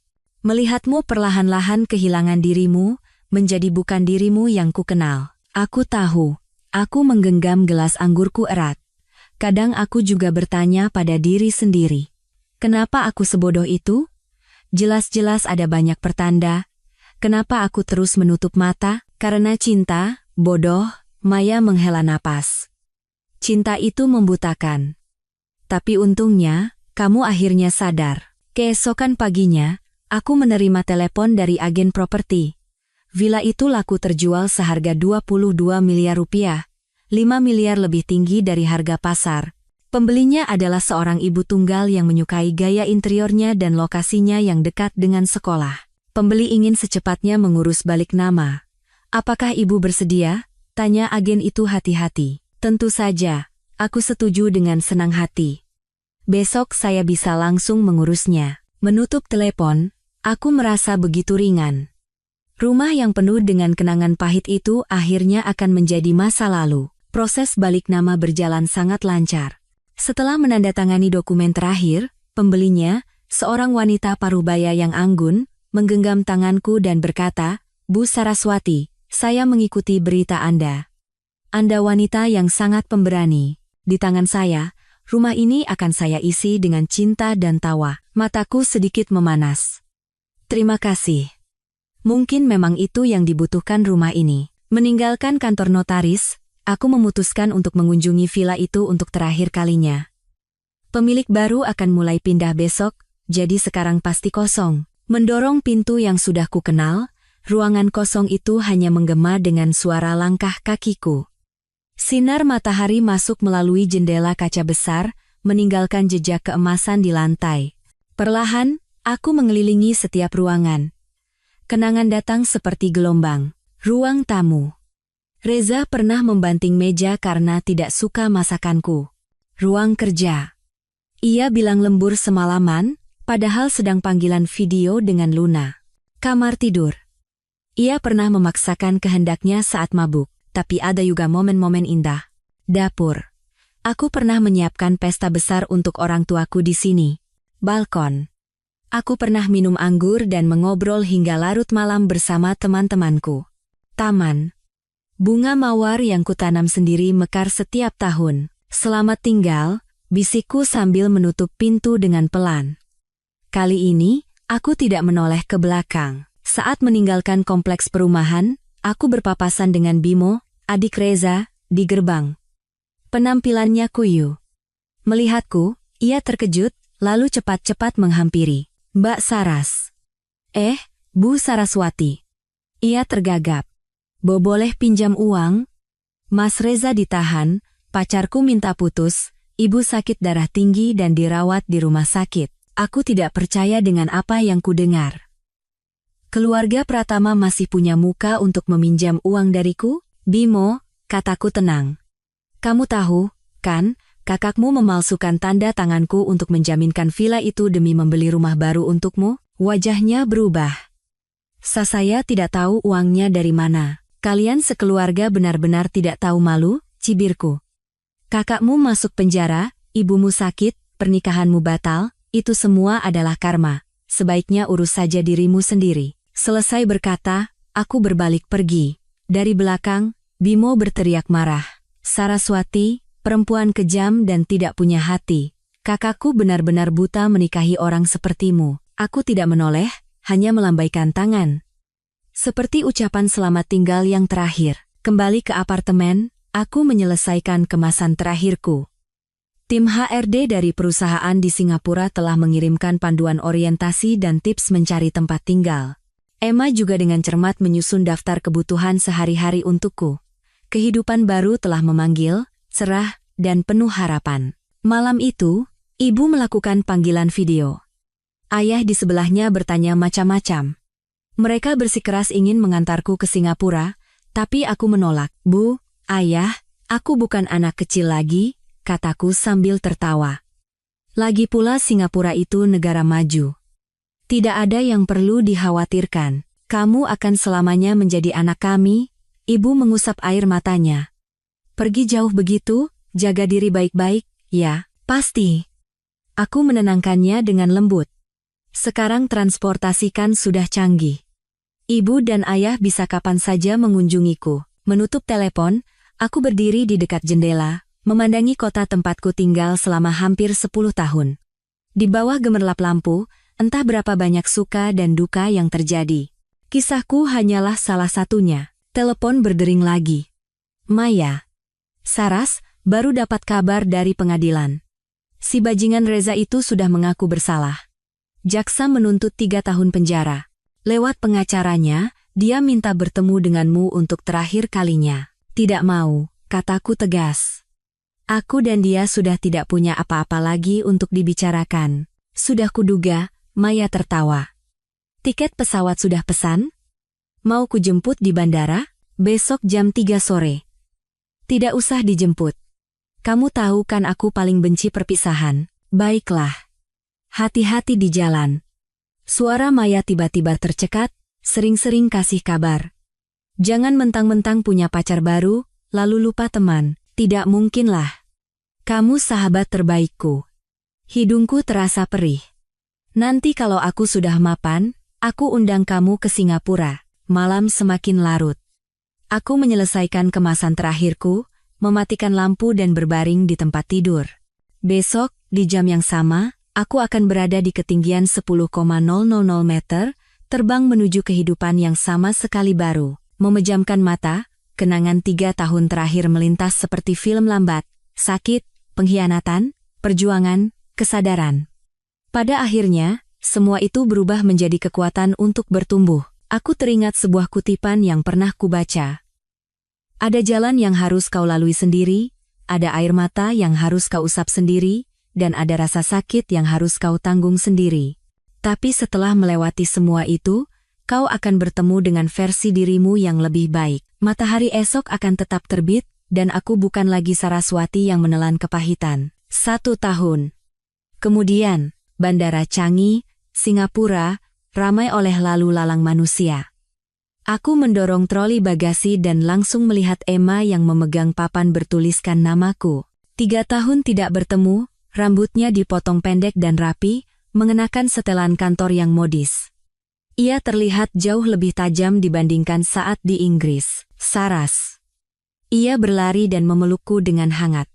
Selamat datang di kehidupan barumu. Emma membantuku menetap di sebuah apartemen dekat kantor dan mentraktirku bakut teh otentik.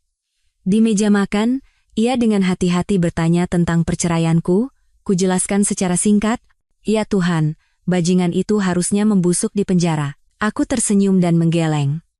Yang lalu biarlah berlalu. Sekarang aku hanya ingin melihat ke depan. Pekerjaan baru ini menantang tapi sangat menarik. Sebagai Kepala Pemasaran Regional Asia Pasifik, aku bertanggung jawab atas promosi merek di 12 negara. Kesibukan ini tidak memberiku waktu untuk tenggelam dalam masa lalu.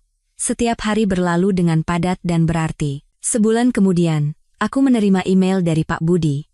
Reza divonis 3 tahun penjara atas tuduhan pemalsuan surat dan penipuan. Bersamaan dengan itu, pengadilan mengeksekusi putusan cerai. Aset berupa simpanan atas nama Reza ditransfer ke rekeningku. Luna juga diperintahkan untuk mengembalikan sebagian uang. Email itu melampirkan tangkapan layar berita dari sebuah koran nasional, istri gugat cerai suami yang palsukan sertifikat rumah demi selingkuhan. Dalam foto itu, Reza dikerumuni wartawan, tampak sangat menyedihkan. Dengan tenang kututup email itu. Tidak ada gejolak apapun di hatiku. Di akhir pekan, aku menghadiri pesta kapal pesiar yang diadakan perusahaan di Marina Bay.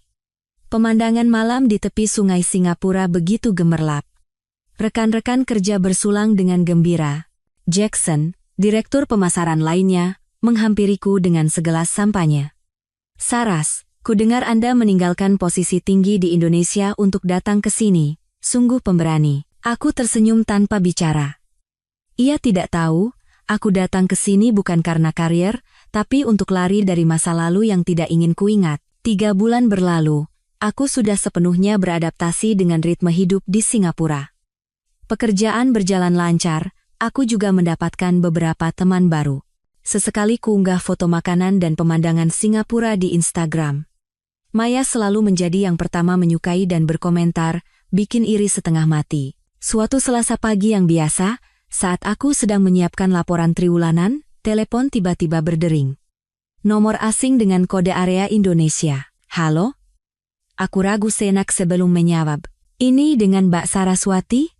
Terdengar suara seorang wanita yang lemah. "Saya, ibunya Reza." Aku nyaris menjatuhkan ponsel. "Ibu mertua. Bagaimana ia bisa tahu nomor baruku? Ada apa?" Tanyaku dingin. "Saras, nak," suaranya tercekat. "Ibu yang salah. Semua yang dulu itu salah ibu. Tolong maafkan Reza, ya. Dia sudah 2 kali sakit di penjara. kata dokter kalau begini terus. Bu, potongku. Pertama, Anda bukan ibu saya. Kedua, Reza masuk penjara adalah akibat perbuatannya sendiri. Terakhir, tolong jangan hubungi saya lagi. Bagaimana kamu bisa begitu tidak punya hati? Suaranya tiba-tiba menajam. Setidaknya kalian pernah menjadi suami istri. Reza itu pernah jadi suamimu, bagaimana bisa kamu diam saja melihatnya sekarat di penjara? Jika dia benar-benar sakit, penjara punya fasilitas medis, kataku tenang. Dan pengacara saya akan mengirimkan surat peringatan resmi atas tindakan pelecehan Anda. Kututup telepon dan segera menghubungi Pak Budi. Ia juga terkejut bagaimana ibu mertuaku bisa mendapatkan nomorku dan berjanji akan menyelidiki serta mengambil tindakan hukum. Insiden ini seperti batu kecil yang dilempar ke danau yang tenang, menimbulkan riak sejenak lalu kembali damai. 2 minggu kemudian, aku menerima pesan asing di LinkedIn. Selamat siang, Ibu Saraswati. Saya Jia, Kepala HRD dari Grup X. Saya dengar Anda sangat sukses di Singapura. Mohon maaf mengganggu, saat ini kami sedang mencari seorang direktur pemasaran dengan pengalaman internasional. Apakah Anda berminat untuk kembali dan berkarir di Indonesia? Grup X adalah raksasa industri di Indonesia. Posisi direktur pemasaran di sana selalu menjadi impianku. Tapi, kembali ke Indonesia? Aku belum siap menghadapi tempat yang penuh kenangan pahit itu. Aku membalas dengan sopan, mengatakan bahwa aku puas dengan pekerjaanku saat ini dan belum berencana pindah. Jia membalas dengan cepat. Saya mengerti. Tapi kesempatan ini langka. Gaji 2 miliar per tahun, opsi saham, dan melapor langsung pada CEO. Jika Anda berubah pikiran, silakan hubungi saya kapan saja. Gaji 2 miliar. 2 kali lipat dari gajiku saat ini. Aku menatap pesan itu lama, dan akhirnya tidak menghapusnya. Waktu berlalu cepat, sudah setengah tahun aku di Singapura. Selama periode ini, timku berhasil mendapatkan 2 klien besar. CEO bahkan secara khusus memujiku dalam rapat akhir tahun. Emma bilang aku adalah karyawan asing yang paling cepat beradaptasi yang pernah ia lihat, dan mendorongku untuk mengajukan izin tinggal permanen. Tapi tawaran untuk kembali ke Indonesia terus berputar di kepalaku, bukan karena aku tergiur, tapi karena aku tiba-tiba sadar bahwa aku sedang melarikan diri. Melarikan diri dari tempat di mana Reza berada, dari kenangan pahit, melarikan diri dari diriku yang lemah di masa lalu. Suatu akhir pekan, aku pergi sendirian ke Pulau Sentosa. Duduk di pasir putih, memandangi laut biru, aku tiba-tiba sadar. Melepaskan yang sesungguhnya bukanlah dengan melarikan diri, tetapi dengan memilih untuk tidak menoleh ke belakang meskipun kita mampu untuk menghadapinya. Malam itu, kukirim email pada Jia, menyatakan minatku untuk berdiskusi lebih lanjut.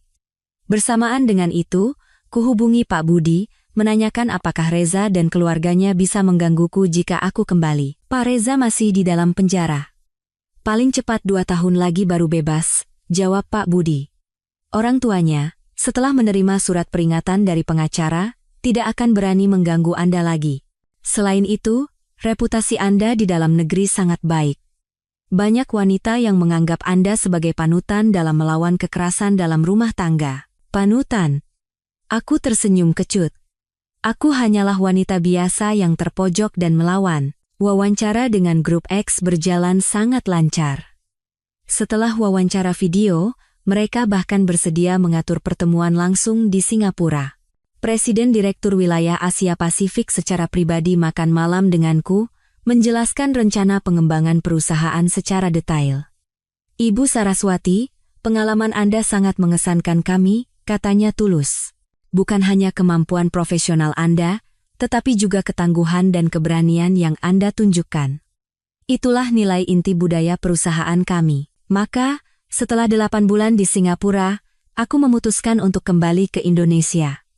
Emma menyesal, tapi memahami pilihanku. Ikuti kata hatimu.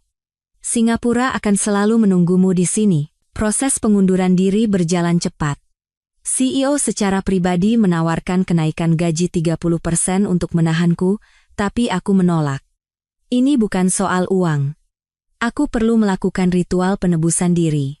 Kembali ke tempat yang pernah melukaiku, mengangkat kepala dengan bangga, dan memulai hidup baru. Seminggu sebelum pulang, pesan dari Maya datang dengan kabar heboh.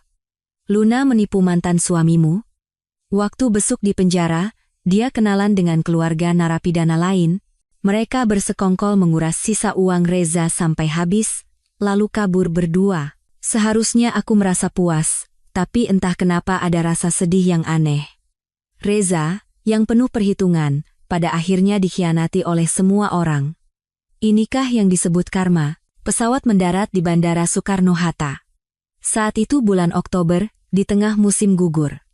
Dari jendela, kulihat langit biru dan pohon-pohon angsana yang menguning, indah sekali. Saat mengambil bagasi, ponselku berdering. Pesan selamat datang dari Jia. Di akhir pesan, ada satu kalimat tambahan. Oh ya, besok malam perusahaan mengadakan pesta penyambutan. CEO ingin memperkenalkan ibu pada tim. Apakah ibu bersedia? Aku membalas oke dan menarik napas dalam-dalam. Mendorong troli bagasi, aku melangkah keluar. Sinar matahari yang masuk melalui atap kaca terasa hangat di wajahku. Saraswati, selamat datang di rumah, bisikku pada diriku sendiri. Epilog. Pesta penyambutan Grup X diadakan di sebuah restoran di lantai 80 Gedung Pencakar Langit, Jakarta. Aku memilih setelan blazer berwarna merah marun yang elegan. Menunjukkan profesionalisme wanita karir, tanpa merusak suasana pesta yang meriah. Ibu Saraswati, saya sudah banyak mendengar tentang Anda. CEO, Pak Wijaya, adalah seorang pria parubaya yang ramah. Ia menjabat tanganku dengan hangat. Kisah Anda bahkan menjadi studi kasus di kelas MBA kami. Aku tersenyum dan berterima kasih, dalam hati sedikit terkejut. Perceraianku menjadi studi kasus di sekolah bisnis. Saat pesta dimulai, aku segera tahu alasannya. Istri Pak Wijaya, seorang akademisi yang anggun dan cerdas, menghampiriku. Ibu Saraswati, saya Yulia, Profesor Hukum di Universitas Indonesia, sekaligus Kepala Pusat Studi Hak-Hak Perempuan. Kasus Anda sangat tipikal. Ini adalah contoh sempurna bagaimana seorang wanita terpelajar menggunakan hukum sebagai senjata untuk melindungi dirinya. Anda terlalu memuji, aku sedikit malu. Saat itu, saya hanya terpojok dan melawan secara naluriah. Justru naluri itulah yang patut diteliti, mata Profesor Yulia berbinar bijak. Terlalu banyak wanita dalam situasi serupa yang memilih untuk bersabar. Tapi Anda, dengan tindakan nyata, membuktikan bahwa hukum adalah senjata yang efektif untuk melindungi hak. Di tengah pesta, seorang pria parubaya berjas menghampiri dan memperkenalkan diri. Ibu Saraswati, selamat malam. Saya penasihat hukum perusahaan. Saat aku sedang berbasa-basi, seorang wanita muda dengan malu-malu menyela. Maaf, apa benar ini Ibu Saraswati? Kisah ibu memberi saya keberanian besar untuk keluar dari hubungan yang toksik. Melihat ibu sekarang, saya jadi percaya bahwa saya juga bisa memulai lagi.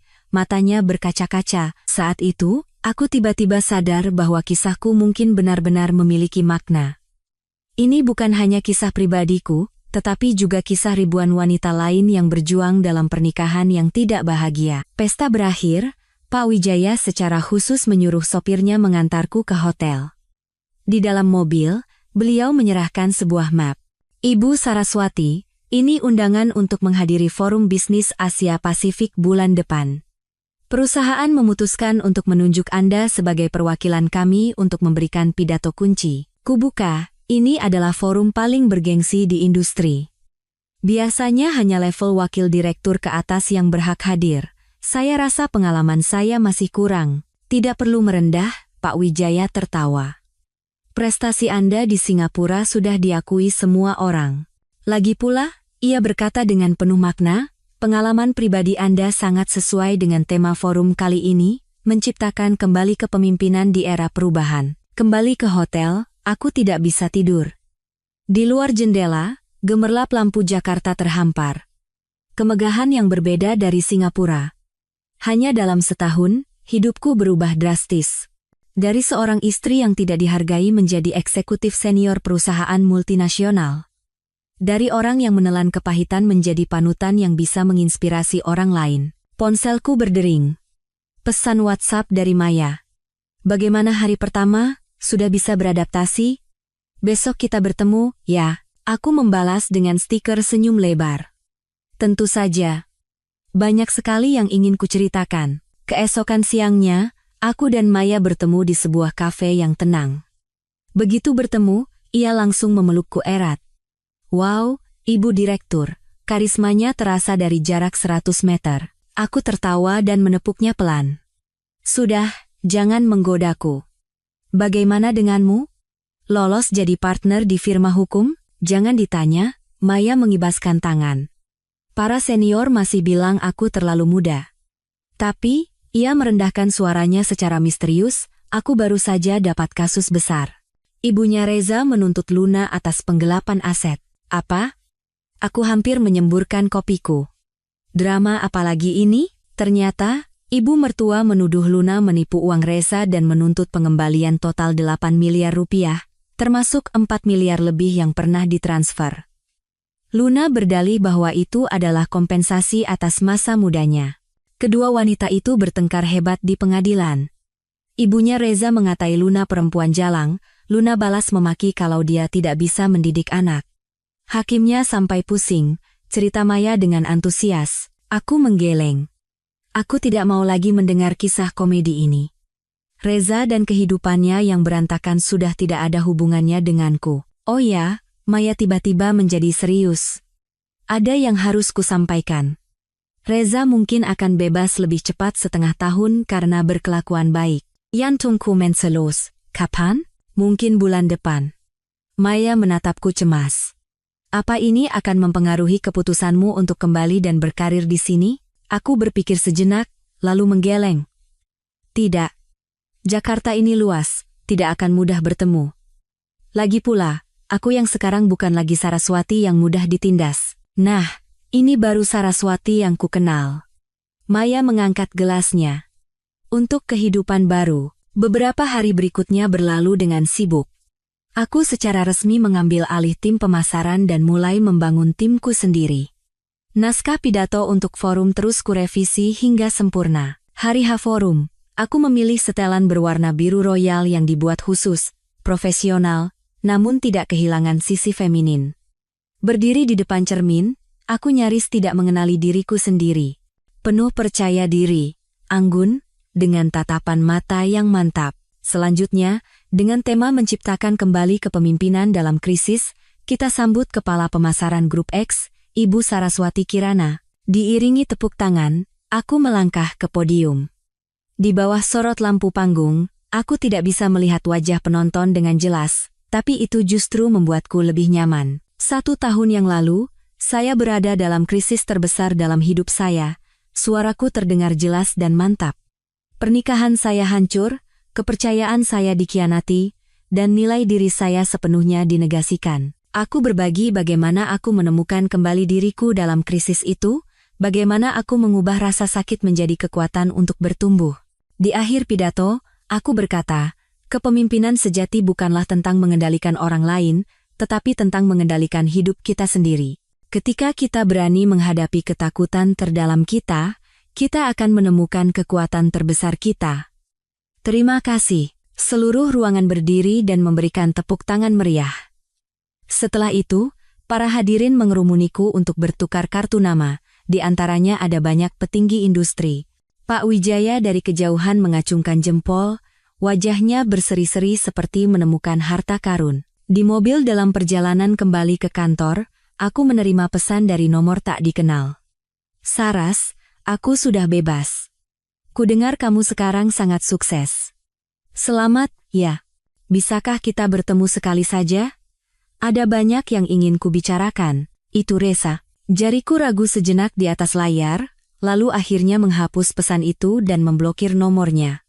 Jalan yang sudah dilewati tidak perlu ditengok kembali, dan orang yang sudah terlewat tidak perlu ditemui lagi. 1 tahun setelah kembali. Pidato di Forum Bisnis Asia Pasifik menjadi viral dan membawaku pada beberapa kesempatan tak terduga, wawancara dengan majalah bisnis, tawaran menjadi bintang tamu di acara bincang-bincang ekonomi, dan akhirnya, sebuah penerbit menghubungiku untuk menulis buku tentang kepemimpinan wanita. Ibu Saras, sekarang sudah jadi bintang perusahaan, ya, kata asisten mudaku sambil tertawa. kata resepsionis, sering ada penggemar kirim bunga. Aku menggeleng dan meminta resepsionis untuk menolak semua hadiah dari sumber yang tidak jelas. Ketenaran adalah pedang bermata dua, aku tahu itu. Suatu Jumat sore, saat aku sedang meninjau laporan, Jia, kepala HRD, mengetuk pintu. Ibu Saras, bulan depan adalah Hari Perempuan Internasional.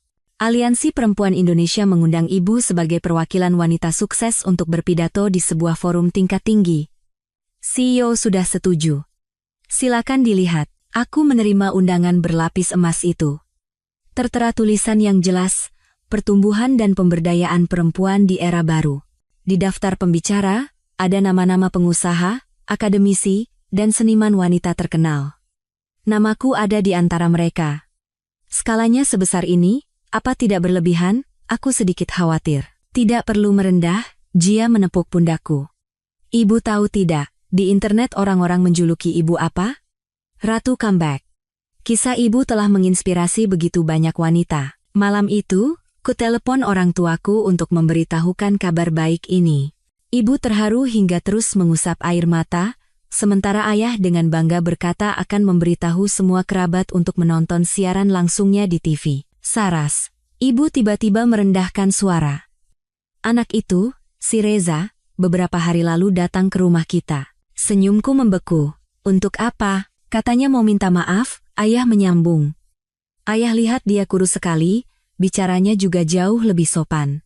Katanya dia tahu dia salah, tidak berharap dimaafkan, tapi ingin diberi kesempatan untuk menebus kesalahannya. Ibu dan ayah tidak memberikan nomor teleponku, kan? Tentu saja tidak. Sahut ibu cepat.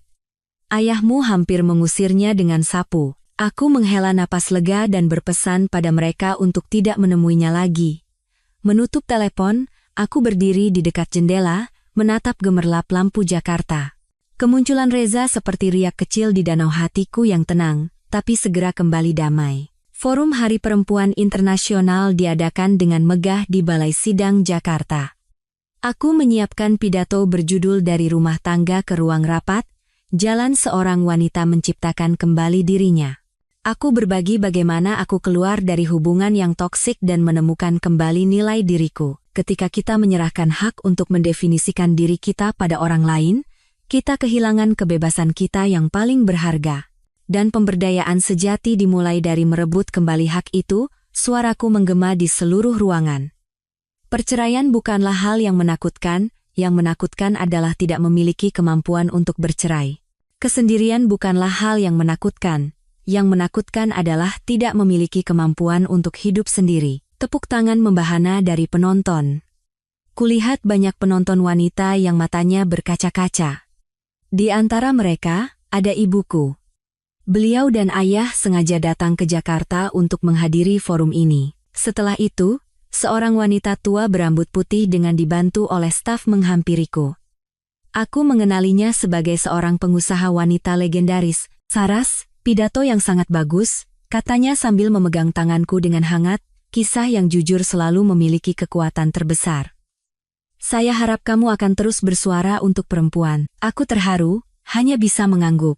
Kilatan kamera terus menyala, mengabadikan momen itu. Foto ini menjadi berita utama di portal berita ekonomi malam itu. Di resepsi setelah forum, aku menerima banyak kartu nama dan tawaran kerja sama.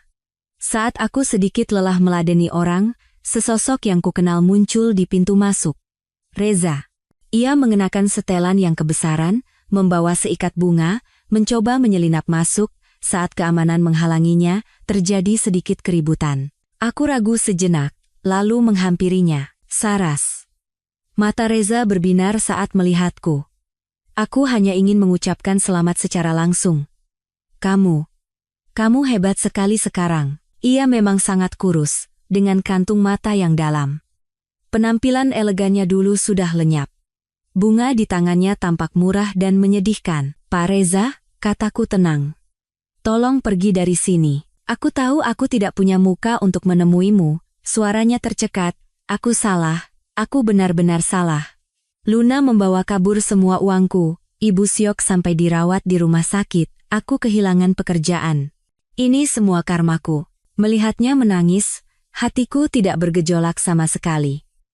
Luka di masa lalu terlalu dalam hingga aku bahkan tidak punya tenaga untuk membencinya. Yang lalu biarlah berlalu, kataku.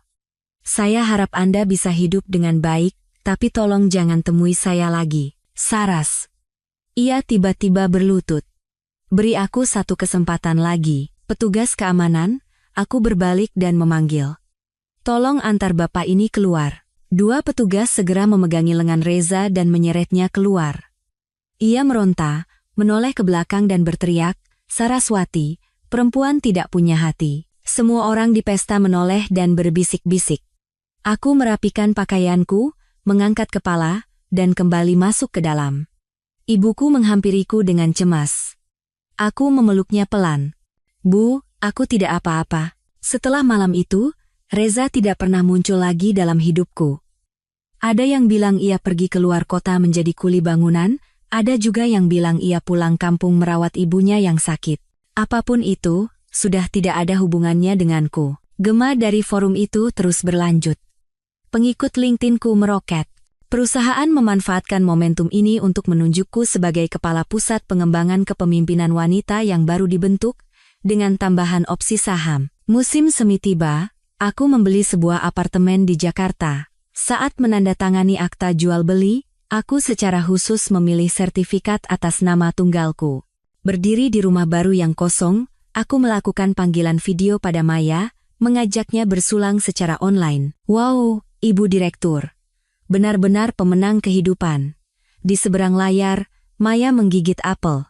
Soal asmara, ada kabar baru? Pekerjaan adalah kekasihku, aku tertawa, mengalihkan pembicaraan.